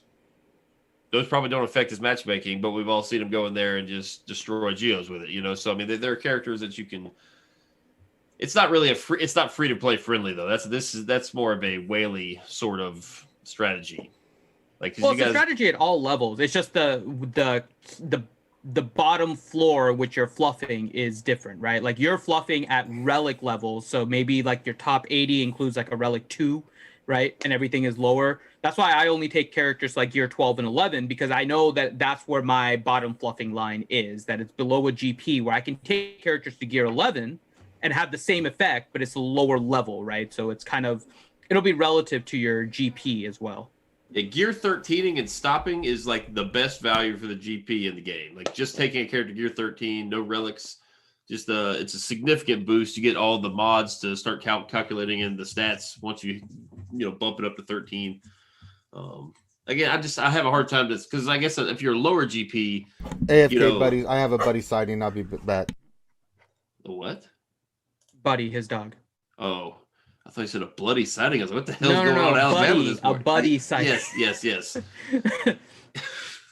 But I see this strategy. I don't know. I guess Nev or Faye could touch on it. Just like if you're lower GP, it's I don't know. I mean, no, I'm a 4 point. I'm 4 points. I'm Division 1. I'm 4.7. I do have I do have a handful of top end characters, but not so many that I get matched against GL because it's an old school account. So my highest I have one Relic 7, and that's GG.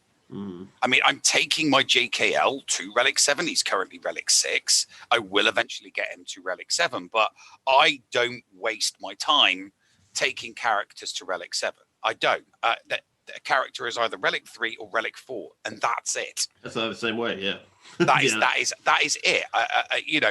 There are Puritans out there that think that you should max every, once you take a character to Relic, you should take it to Relic 7, and I'm like, no.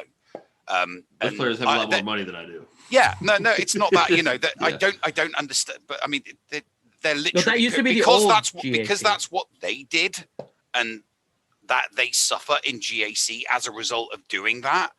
They think that everybody else should do that, and I don't think that you should take a Relic character to 7 for the sake of taking a character to Relic 7, inflating your GP and guaranteeing that you're going to be playing higher a logarithmic pair-ups and matchings than you would if you just took a half a dozen characters to Relic 3 instead of taking those half dozen characters to Relic 7. It makes absolutely no sense to me whatsoever.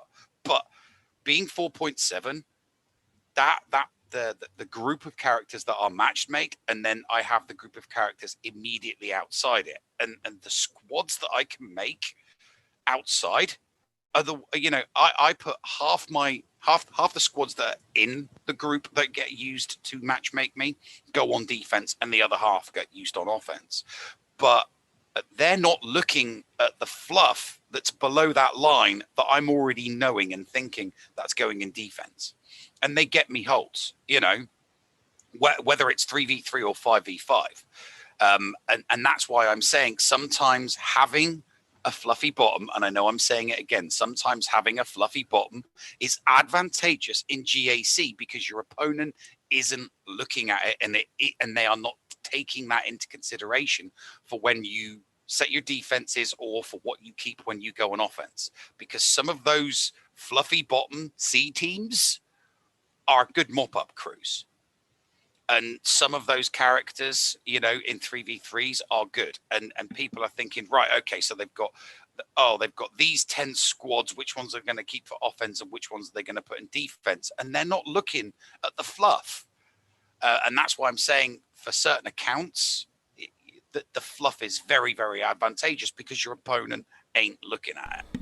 Yeah. So look at those characters that are below that threshold, you know, and you're going, oh, hey, bloody hell, I didn't, you know, I've got an 80k squad there, you know, I have an 80k Imperial Trooper squad there that isn't even in matchmaking.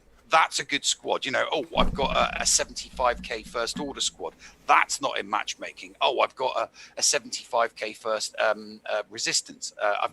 It's that there are squads, 70 to 80k squads that you will have in your fluff that you can throw on defense at the back and get holds with, or that you can keep and use as cleanup crews because your A team or your off counter meta did everything but clear one character, and it's like, oh crap, do I use one of my A or my B team squads and just use a couple of them to do the mop up, or do I take a 75 80k squad that is absolutely useless as a full squad against another full squad, and do I clean up one character? You know, so these are things you've got to think about in GAC. They really, really are. You know, with the exception of last month, 6, 7, 8, 9 months, Kyber, back to back. You know, I've had 5 months of 4 accounts of Kybers. And trust me, it worked. You know, take the advice. It works with GAC, and don't overly concern yourself with GLs. I'm just going to go to the kind of the next part of the question. So, Gom, question to you, kind of as a follow up on the original question now. So Darsion is looking between like working on Supreme Leader Kylo and Emperor, right? And worried about the fact that he doesn't have maybe enough materials in order to relic all of the characters, and was wondering if he should save, right? We know that at least in PvE, light side GOTB is the more difficult one, right? And that gives a huge value to Rey and Jedi Master Luke for those. So let's say he works on Kylo. Should he still work on Emperor, or is it better to wait? Because another dark side galactic legend that currently is maybe not as great as the other two, right? As Rey and Kylo are. He's still a little bit questionable overall. Is it better just to save to wait? Because it looks like right now the cadence is what? Like every 6 months they're releasing a new set of galactic legends?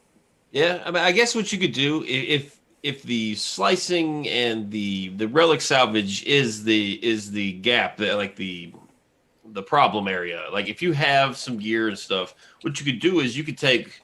I would probably suggest Kylo, but again, I don't have any Emperor experience. But I'm just saying, we'll use Kylo. Just take all of, like, start with your crew, your Sith Trooper, like the very best First Order. Take them to Gear 13. Just get yourself a spreadsheet, get yourself a pen and paper, and physically go through and see how much of each piece you need. All the salvage, all the signal data, and just kind of have that. And that more than likely be relevant for any Galactic Legend in the future. Just kind of save everything, apply everything all at once. I know it's tough to do. But, you know, while you're gearing up the First Order, if another one does come out that you're more interested in, then you could take all that stuff you've been saving and apply it to that character. It'd be a little behind on the gear, but you want the salvage. I'm in the same boat as you are, man. Like Sith Emperor is out of the question for me for a long time because I'd have to buy $400 or $500 worth of relic salvage shit to get it right. So I mean, I just have to sit here and slowly farm the signal data, slowly use the Jawa scavenger, slowly build my stuff back up because 3 Galactic Legends, I'm done. I'm out of. Well, that's and Jedi Master Luke too. Yeah. After 3, I'm done. Like I can't. There's no possible way I could do it, even if I had all the characters done and ready to go. I'd have to spend hundreds of dollars for relic stuff only. So you could just save everything, put the gear maybe on your first order, or hell, if you want to go all out, just make a list of all the gear too. But that can be difficult for like all that hoarding. I mean, that hoarding is not my specialty, but I'd imagine hoarding all the gear, relic stuff and stuff could be a little tough. So you can take the characters up, start with crew, like I said. Yeah, you just do it in layers. Take them all to gear 11, then take them all to gear 12. Well, we talked about matchmaking too, so like you don't want to apply a bunch of relics to a character. No. Like just save all the relic stuff. Just stockpile it up. Don't apply anything until you know for a fact you want Kylo, and just go for the gusto. Once you're ready, like to take gear 12, and you should do it before you're ready for all the characters to go to relic. Take them to relic 0. Don't take them past to 1 or 2 or 3. Just put them at relic 0, right? And then if you're still short on salvage, build up your salvage. And then when you have all the salvage ready, you've got all those pieces lined up, then, like I did, I just took everybody to relic 3. The ones that needed relic 3 only, I removed them out of my favorites. Then I did everybody to relic 5. The ones that only needed relic 5, I removed out of my favorites, and I had the 3 left to take the 7, right? So you can do it incrementally and at certain times, like in between GAC rounds or something, so your matches are the previous version of what your GP was versus the new GP that you're going to be getting, so think about that as you're doing it. I've seen people that do this. I'm sure you have too, Gone, where it's like gear 12 first order and then like 4 characters relic 5. You're like, what? Oh no. It's like, oh god, no, don't do that. That's why you're getting your matchups the way you are. All right, so let's go through the rest of these questions. So Heinze, question to you from Raider Nation. Question is, I'm working on Galactic Legends Eternal Emperor. What do you see the best complement to team him with for PvP? And I don't know if this is in the context of 3s or 5s, so I don't know if you want to address both or however you want to do that. We can go for 5s, and then obviously you can shrink it down to a combination of those for 3s, really. I think that probably makes the most sense for that question. Darth Revan works well. Malik, we need tanks. Sith Empire Trooper is certainly one that works pretty well there as well. That's a good combination. Trey's been used as well for Isolate. There's certainly a few combinations there. Any of those work great. Obviously, Vader has been used in there as well. And the original Pelps. So there's a few combinations you can use, but you got to tank it up. That's the trick. You got to tank it up and then throw around the deceive mechanic as much as possible to charge up the ultimate. And once he hits that ultimate, holy crap, it's over. Dead set. That's pretty simple. Just link those characters at the start with new Pelp. Just link the most dangerous characters there. That basically just stops them in their tracks and get the deceive train rolling, really. Yep. Okay. Next question, back up to the top to Gom.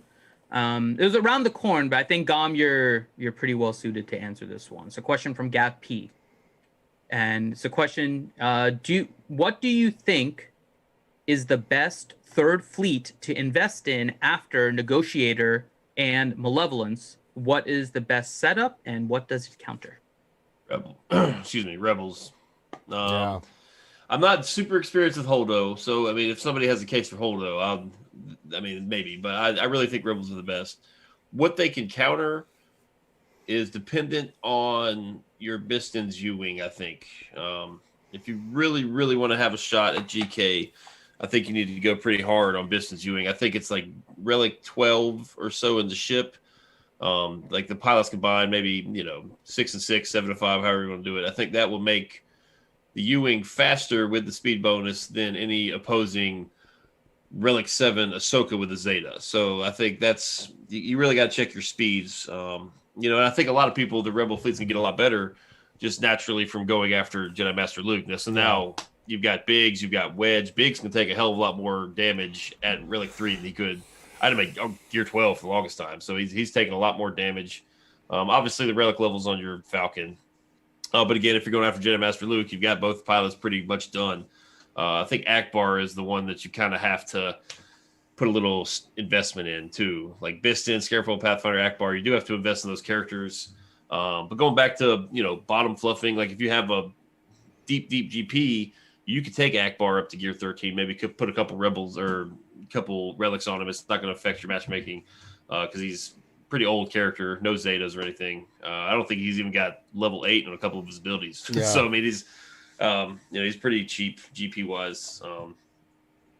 I would definitely go Rebels. They beat Malevolence on a budget. You can beat Malevolence with a very budget Rebel team. I think you'll need a more developed one to consistently beat GK. Yeah, they're and Rebels are really good, and I've been using them on defense, and they've been doing really, really well for me because it's just a pain in the ass team. And I invested in Bistan, like you said, Dom. The other team is the Imperial Empire fleet, man. I got to tell you, the TIE Bomber makes a ginormous difference because it is such a good fleet. That ship has really transformed because you do have a lot of ships in there. You got Vaders and TIE Fighter and stuff. I mean, you got a lot of good ships in there that are really solid, especially if you want to use them on defense or if you want to use them for offense against a Rebel fleet. They rip that apart. I mean, that TIE Bomber rips that goddamn Rebel fleet up. Burning is no joke. I think Holdo I've been using nothing but on defense, and it's really fascinating that the minimum I see is I've got 5 reinforcements in there. She's still only 6 stars too, and I'd say 60 to 70% of the time I see the Holdo maneuver goes off too. So and not only have I got defense from it, but if they don't, then they've lost a lot of banners because of that fleet. That fleet is really, really good at taking banners and stuff. So, you've got your Grievous, you've got your Kenobi, but then, the thing that was catching me on all this new fleet stuff was my other fleets just weren't as developed. So I've had to take the time and effort to, and let me say this, all the Y-Wings and the tank ships, invest in them. Hyena. Yep. Bomber, Y-Wing. It's a pain in the ass, but they're worth it. They're so worth it. They really transform your fleet from what it was to something entirely different. I mean, Y-Wing on the Rebel fleet is huge. That ship is a monster. Having Hyena just speaks for itself for the Malevolence fleet. You have to have those ships to really be effective with your fleets. Okay.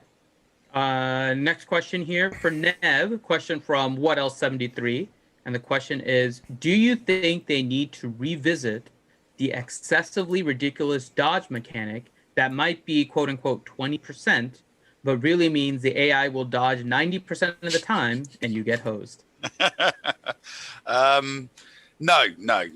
I don't think that doesn't need revisiting. You're just being stingy with regards to your sacrifices to the RNG gods.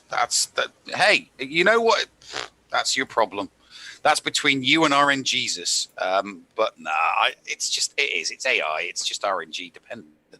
I don't think most people don't really pay that much attention to dodge. I really don't think they do. I don't. I do when it happens to me, and I'm like, dodge! Yes.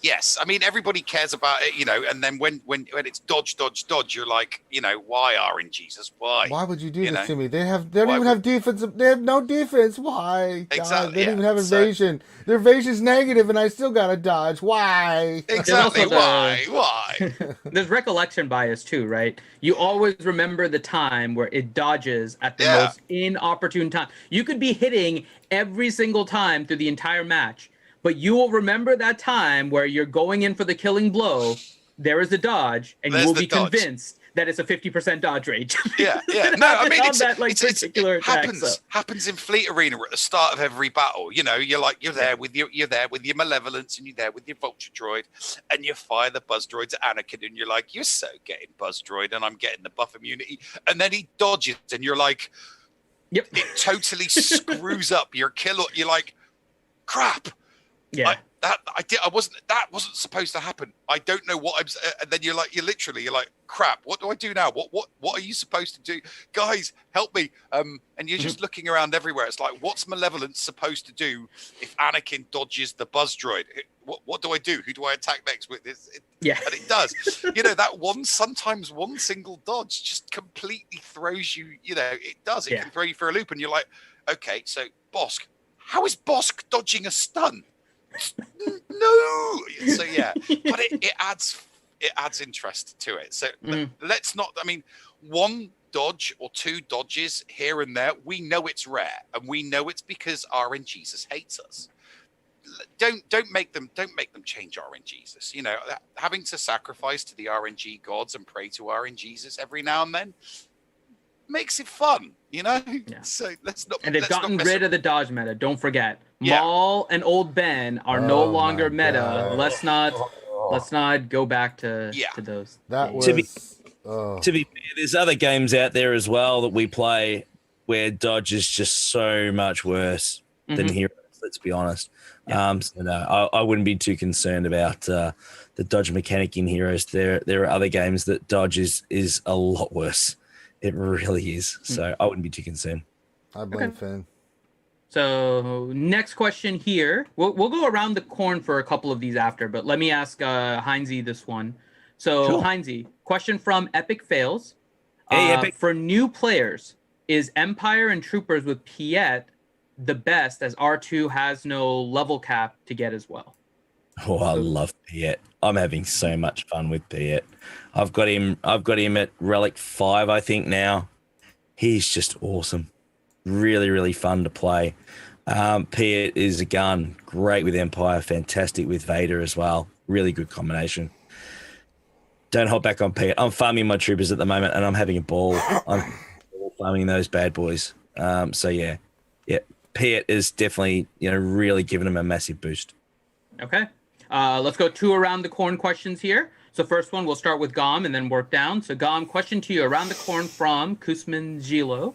And the question is, do you guys think the new Galactic Legends have created more efficient farming paths depending on which Galactic Legend you want endgame, aside from the Phoenix and Separatist paths we all know? Yes. Yeah. For a new player, yes. For a new player, yeah, definitely. And it'd be interesting to see some farming guides, but I just don't see the point in farming guides anymore because free-to-play farming guides are just, and Heinzie, you agree as well? Mm-hmm. Yeah, it's definitely a lot easier to farm characters than it was when we were at the start. There's so much more knowledge out there in general anyway, around the place with all the YouTube videos, all the resources and all the creators. Just so much more information than there ever was when we started playing this game. Yep. Okay, and then next one around the corn again. Well, I'll ask everyone, including Ranger and myself, will chime in on this one. Question is from TiloMad92, and we'll start with Heinzie. Question, who's your most underrated team in 3v3? Ooh,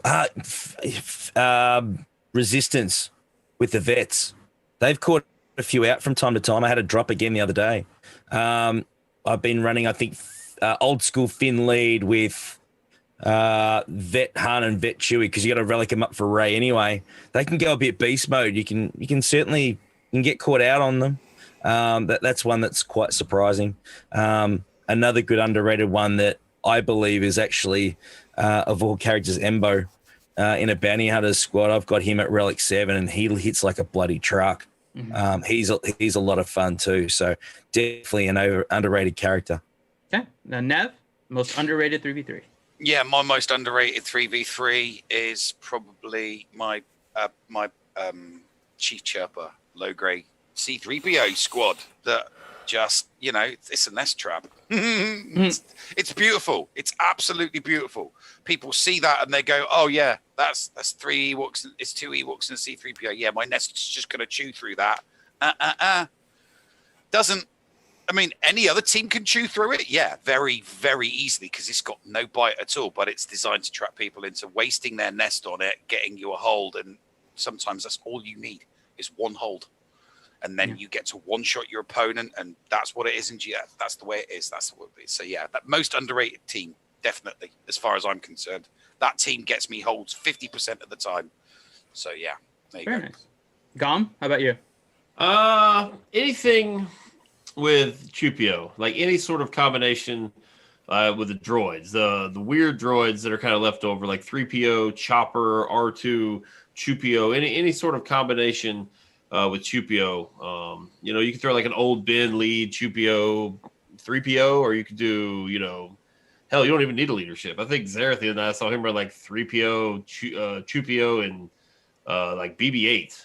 Like just no leadership at all. Just that team would be incredibly difficult to take down without using something like meta. Like you're probably using, just Chupio is dangerous. He's one of the. I think he's one of the very best characters we've gotten in the game in a long, long time. Just in non-special. Yeah, he's nasty. He's disgusting. So watch out for him with any sort of droids because it's scary. Ranger, how about you? I think it's the Cup Eve Koth, and I don't give a crap about 3v3. Next question. So the one that I've found as the most underrated is actually a leaderless team, and it's Vandor, Chewie, Mission, and Zalbar. That team definitely gets holes because Zalbar is just a tank in and of itself, and then Vandor being able to res them.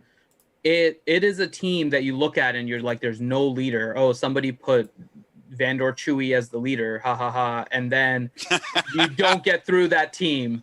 Like you don't get through that team unless you use something that has power behind it, or if you force the use of like a Thrawn in order to fracture Zalbar or something, right?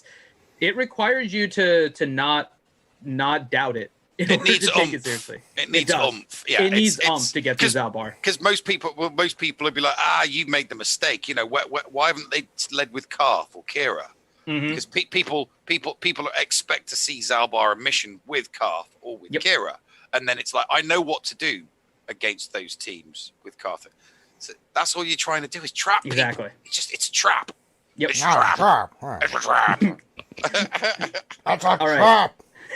Okay, so we have a few more questions, then we'll jump into the fun questions here. So, Gom, question to you, what else 73? Is it time to add a Galactic Legend parameter to GAC so there's more equity for people with different amounts of Galactic Legends? No.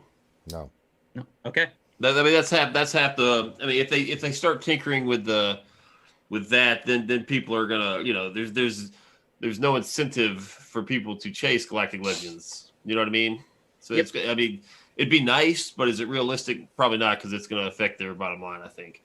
Yeah. You'll also have to value more than that, right? Because then you'll have to put a value not only to Galactic Legends, but at some point, the Hero's Journeys characters and the epic confrontation that is Malak, because Malak is overpowered too. If you get Malak, you're changing your GAC if you're at that level. Oh, yeah. So it's not just Galactic Legends. You're adding a different wrinkle altogether with the value of characters. So it's a good idea. I hope it didn't come across as just crapping on his idea. It's a good idea. I just don't think it's going to happen. But I think most people are looking for some kind of balance, right, between those that have Galactic Legends and don't have Galactic Legends. I don't know if valuing them or doing that is the right way, but there should be maybe something in order to separate the have and the have-nots with that for matchups. But I think that will come when they do finally, get off their asses and rebalance Division 1. Yeah. Oh, okay. Talk about Division 1. I went through it yesterday, right? Okay. How does this work? Division 1. Sorry, guys. One of I saw someone pop in. They just hit Division 1 the other day. They have 5 relics in their roster, and they're in Division 1. Right? I'm in Division 1 as well. I've got 109. How are those two rosters both in Division 1? I don't get it. Division 1 is not designed to classify you based on the strength of your roster. It's just your total GP. That's it. So you're not going to face them. I know. Not going to face them. Never going to match up against them. Yeah. But how can you have a roster with 5 relics in it and 109 both in the same division? They shouldn't. The same leaderboard is the issue. Yeah, it shouldn't, and that's why they need to. That's why Division 1 needs That's why Division 1 needs its rebalancing. I was flabbergasted. I was really surprised that when I saw that, I thought, are you for real? It needs to be rebalanced. Should have been done so long ago. It's ridiculous. Why do you think we rebalance? Why do you think we do it, mate? Why do you think we do it, Heinz? We do it on our show because it's like it needs to be done. It's like, look, here's an example. CG, look at us. Yeah. Split the divisions: 4.5 to 5.5, 5.5 to 6.5, 6.5 and up. There you go. There you've split down Division 1. It looks better. It looks more comparable. You readjust the algorithm. More like, you get more like for like matches in GAC, and everybody's happy. Yeah, never going to see Heinze, you make against them. It's just ridiculous. Yeah, you make the best point though, and I think you make the salient point for why you need different divisions, right? Because I've said it before. People say, "Oh, well, you need different divisions because the matchups aren't." No, it has nothing to do with matchups. Your matchups are not changing. Maybe a very small percentage on like the cusp of wherever they make the break, but you are not changing your matchup based on Division 1. There's two reasons for Division 1 changing. One, if you're looking for a leaderboard thing, which is all just basically like a status. So if you want the status, then you want different divisions. Or two, if you want different rewards. Those are the only two reasons. Anyone that wants different divisions because they think the matchups are unfair don't understand how any of this works. You are blinded to what is supposed to be happening with Division 1. No, there are thresholds, Finn, where it does matter. There are thresholds where it that's does why I said matter. right along the cut of wherever they have it, right? Those are going to be the only matchups that are really changing. But otherwise, the matchups are based on your top 80. The divisions are based on your total GP. So you're going to have a very small percentage. I'd probably estimate like under 5%, probably even less, that are going to be impacted by different divisions for matchups. Because it's only going to be those at the break of GP. All the matchups are based on top 80 GP. Division break isn't going to change anything. The problem, and that's what I'm talking about. You can have two people matched against each other because their top 80 is equal. Yep. And then they have trash, like 200k of trash immediately under that top 80, and they can be matched against someone with 1.2 million GP more than them because under that 80 it's not trash, it's 1.2 million in GP of fluff.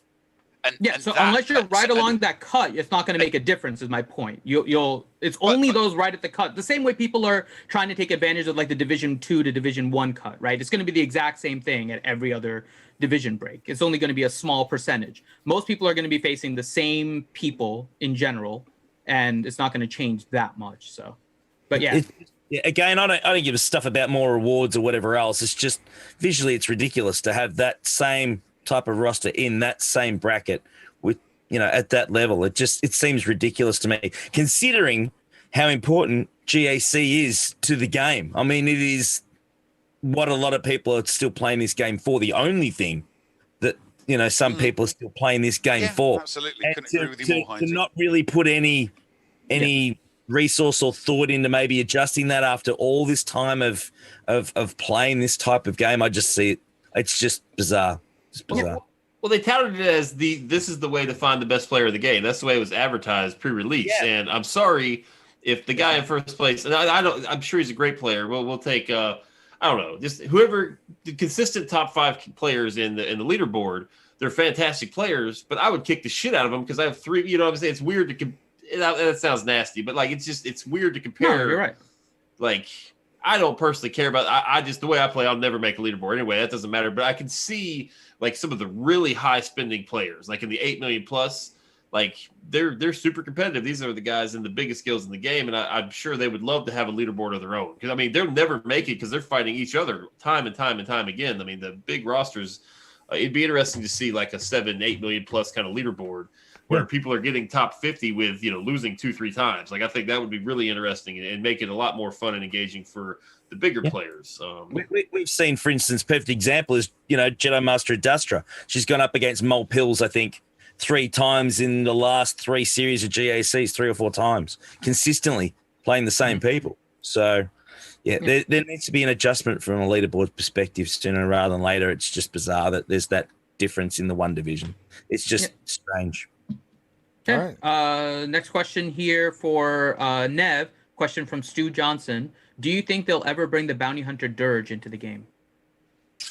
No, there are other bounty hunters that they'll bring into the game before they bring in any extended universe bounty hunters. I mean, it's a shame, but there are already a lot of bounty hunters in the game, and there are still canon bounty hunters that they could bring into the game. So I really don't think that they're going to bring in extended universe bounty hunters into this game anytime soon. Unfortunately. Can I ask you a question? Can we talk about a character from episode 1 a Mando yet? Season 2 is it still? No. Okay. We usually give it about 2 weeks. We usually give it 2 weeks. So. There's one there I'd like. Just saying. I know, and I know which one. We'll give 2 weeks, so next week we'll be able to talk about it. I know what you're talking about now. All right. We all know what he's talking about. I know. No. All right. Next question from Sinister Lath for Heinze. I currently have 2 Galactic Legends, Supreme Leader Kylo and Jedi Master Luke. Well done. Should I keep pursuing the other Galactic Legends or focus on relicking some of my B tier teams?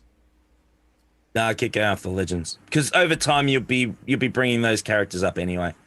Again, farm a passion project. Put something on the side that you enjoy farming, that you've always wanted to work on, or a side project. Always just slow farm that, but still put a focus on Galactic Legends till you get them done, and then farm whatever the hell you want. Okay. And then last question as we go around the corner before we get into the fun questions really quick from Sinister Lath. He says, what advice would you give for someone who is looking to get into a higher caliber guild than currently in, where to look, what to do for all of that? So I'll pimp our friend Helenix, who has set up the GRDS, the Guild Recruitment Discord server. I put in the link earlier into it, but if you guys come to the RSG Discord, I can link that for you as well. But it is a great place to find a guild that matches where you are. I don't know about the rest of you guys. I know we have some openings with just some regular attrition right now. So I know my guild has it. I'm assuming MC has probably a few spots, right, Ranger? Yeah, we've lost some folks, and we've picked up some folks, but I mean, it's been a little. Yep. ANZGC, I imagine, has a few spots too, Heinze? We're full, man. You guys are full up? Okay. So you guys are full up? They're all Australian New Zealanders. They never quit. You can't get rid of them. No, we got a lot of Americans. Get rid of them. No, you can't get rid of them. We got some Brits in there as well, haven't you, Heinze? Yeah, like me. Some Tommy flog guy in there as well. No, it's all good. We're pretty cool at the moment. We're tracking okay. But can I just add quickly to that question?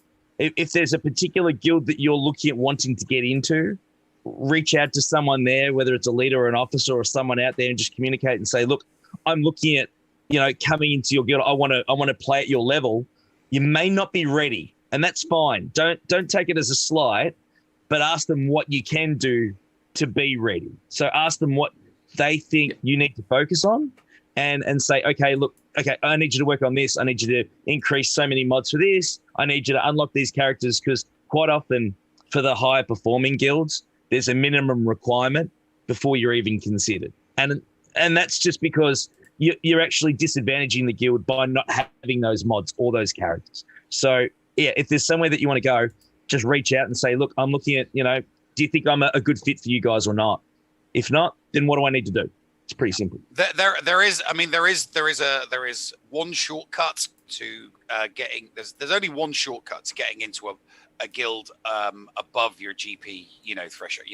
To punch above your weight, as of such. If you really do want to punch above your weight and get into a better guild than you deserve, then make your geos what Tambor ready. Because if a guild is struggling and only has 25 out of its 50 that can get what Tambor shards, and you've got a 1 mil or a 1.2 mil GP account, but your geos are boss, all above gear 12, and you can do the what Tambor mission without an issue, guilds will consider you as long as you can get what Tambor. You may be crap at everything else, contributing to the guild in TW or territory battles, but if you can get what Tambor shards, guilds will consider you, because having you at 1.2 guaranteed to get what Tambor shards over someone with a 3 mil account that isn't working on their geos, can't be bothered, and probably isn't going to, that can't get what Tambor shards, they'll take you over them. If they really, really want to go towards what Tambor. It's the only shortcut I can think of off the top of my head that will get you in a guild punching above your weight.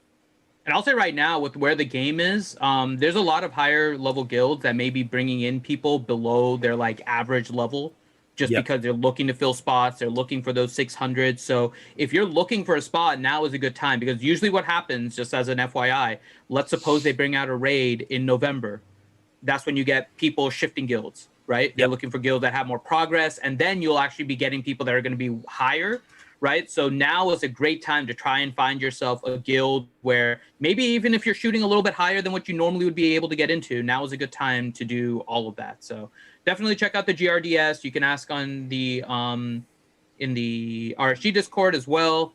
Like I said, I know our guild has openings. MC, which is higher than ours, has openings as well. So I don't know where exactly you are with your roster, Sinister Lap, but I mean, there's always options available for it. So. I will say though, that if you're looking, just know that if you're looking for a bigger, quote, better guild, that it comes with more responsibilities too. So like if you're in a very casual guild, maybe you want to take a stepping stone and go to one that maybe just posts a couple things. Like some guilds, like the guild I'm in, like every time, you know, I do a battle, win or lose in TW, I have to go to Discord, report exactly what I use. Like there's different levels of, you know, like some guilds require you to take screenshots of your 600. Some guilds, you know, there's all sorts of things guilds require. So don't, just because you're looking for a big guild, don't get in there, because you'll have a terrible time with the game if it becomes like a full-time job, but like more than you're used to. So I would suggest a stepping stone.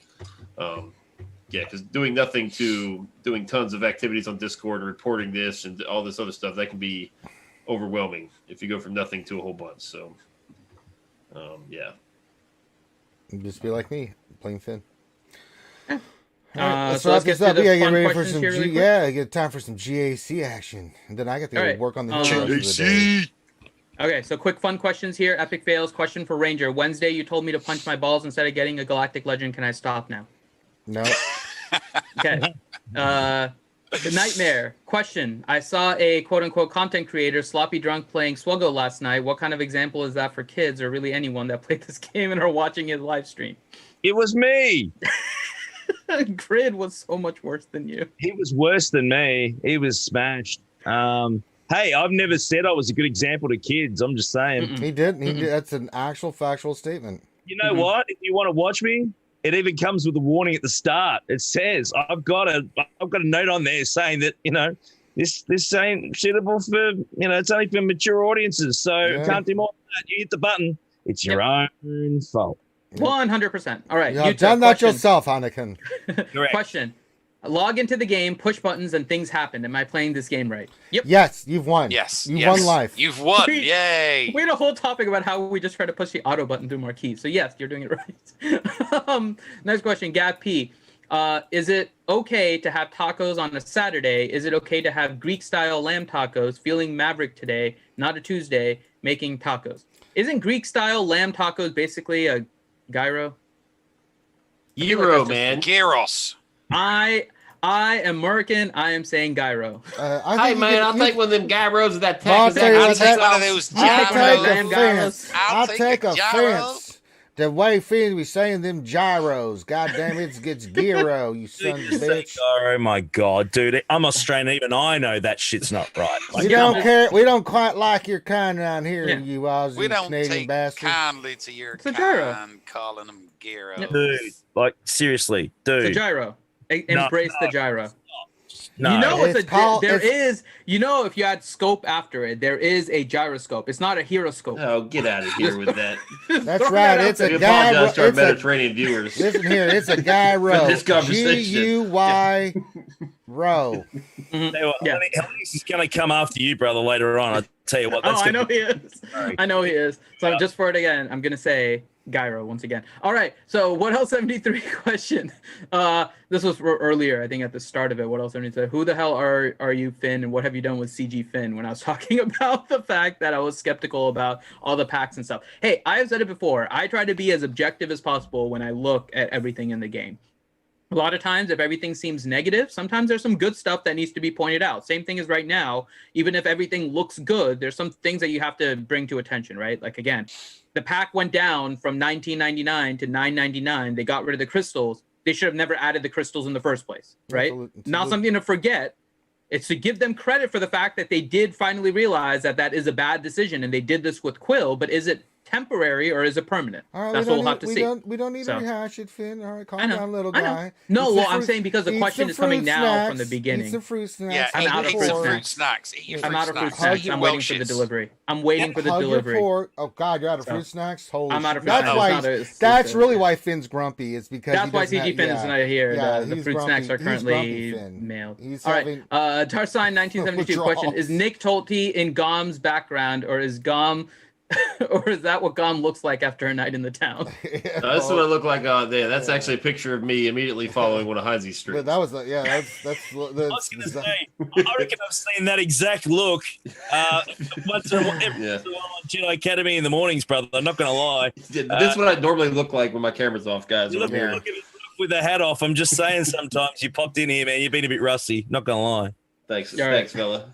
But I mean in the nuts. Man. And then last question, Kane77. Can we make a request for a Bill Burr tank? All I want is a special ability, Philly rant. No. Listen, guys. All right. Hey. That is it for the fun questions. All right. We're going to let everybody pimp their stuff real quick, and then I'm going to get ready here. We're going to immediately go over in Twitch and do GAC. So we'll start with Gom. Gom, tell the wonderful people here in the world who you are, where you're from, where they Hello, I'm Gunnar Maurice. I'm one half Operation Metaverse. The other one being Team Money.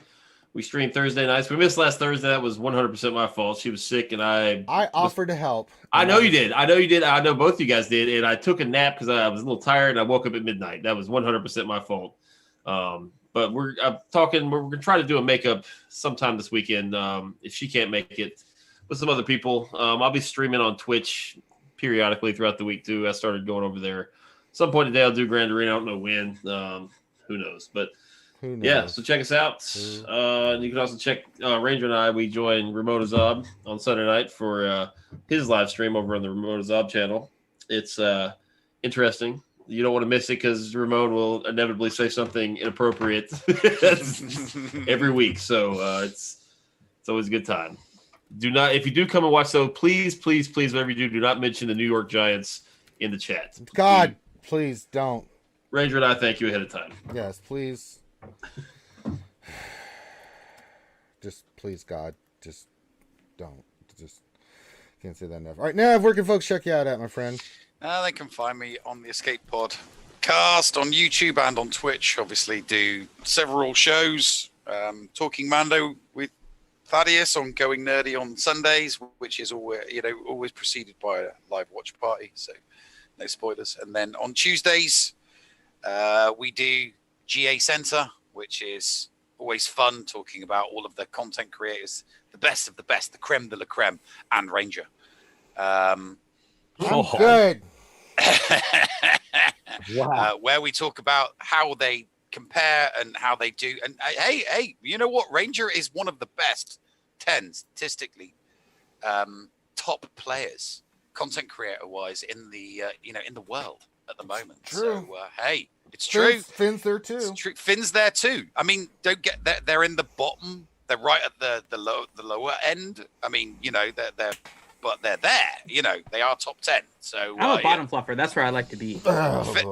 So they're up there with the Klessos and the Zareths and the solo bases and the Bitcoins. So hey, we do that show on Tuesdays, and then obviously our flagship show with my hetero life partner Paul Anthony is every single Friday. So that's what we do. We do what we do. And then we do Lego Legacy Heroes Unboxed on Thursdays, and that's Paul and the Llama. And we do a bunch of other live streams. We're usually streaming live or putting stuff on our channel. So, Escape Podcast, you can find us. It's not hard. All right, last rounding it all up together, you got Hoinsey. Firstly, can we keep any more bottom fluffing chat to the Only Fins channel? That would be great. Going forward, be wrapped with that. No, we even have a theme song for it. So well, between his bottom fluff and your preloading, we could have one hell of a porn. Yeah. It sounds like a hell of a good time to me. It does. It does. Everyone's a winner. Heinz Preload the bottom fluffing. Not hard to find, guys. Come and have a beer with me. Obviously Monday morning US time, Thursday morning US time as well when GSC's on. Gridsy Sessions, a big one on a Friday night. It's pretty late. We get on it, we get hard, we go crazy, we get some insane guests on. We had Gom on last night. We we got it pretty hard, man. In the end, we gave it a fair tilt. A bit rusty this morning, but a heck of a lot of fun. So come and hang out with us. Also, of course, Rogue Actions with our boy Cubs. So come and check those out as well on the Monday mornings, guys. So all right. That's me. And if you're watching this, of course, you're watching this on RSG. We do this every Saturday, the Jedi Academy. We have a lot of other stuff. So we're going to go right into my GAC. So you can come check that out over on Twitch. I already got the events, the title and everything. So as soon as we get done here, 1 minute, a couple minutes right after that, we're going to go right into my GAC.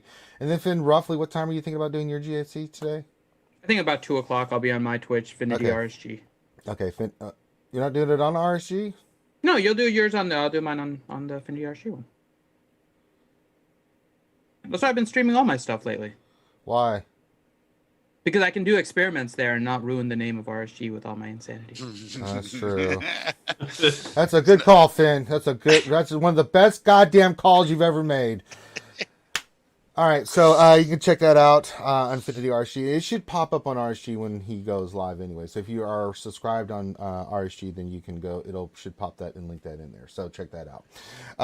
And then tonight we'll be doing hopefully D&D while our Wild Mount campaigns. You can check that out on Twitch at 8 p.m. Eastern. So I think with that, we can call this one good to go. So on behalf of myself and everybody here, thank you so much for joining us on the Jedi Academy. Let's go over to Twitch, go have some fun. We'll have whoever here wants to come watch the GAC fight, the Cabertan, live action. And we'll rock and roll from there. So everyone have a great rest of your day, and we will holler at you guys later. Peace out.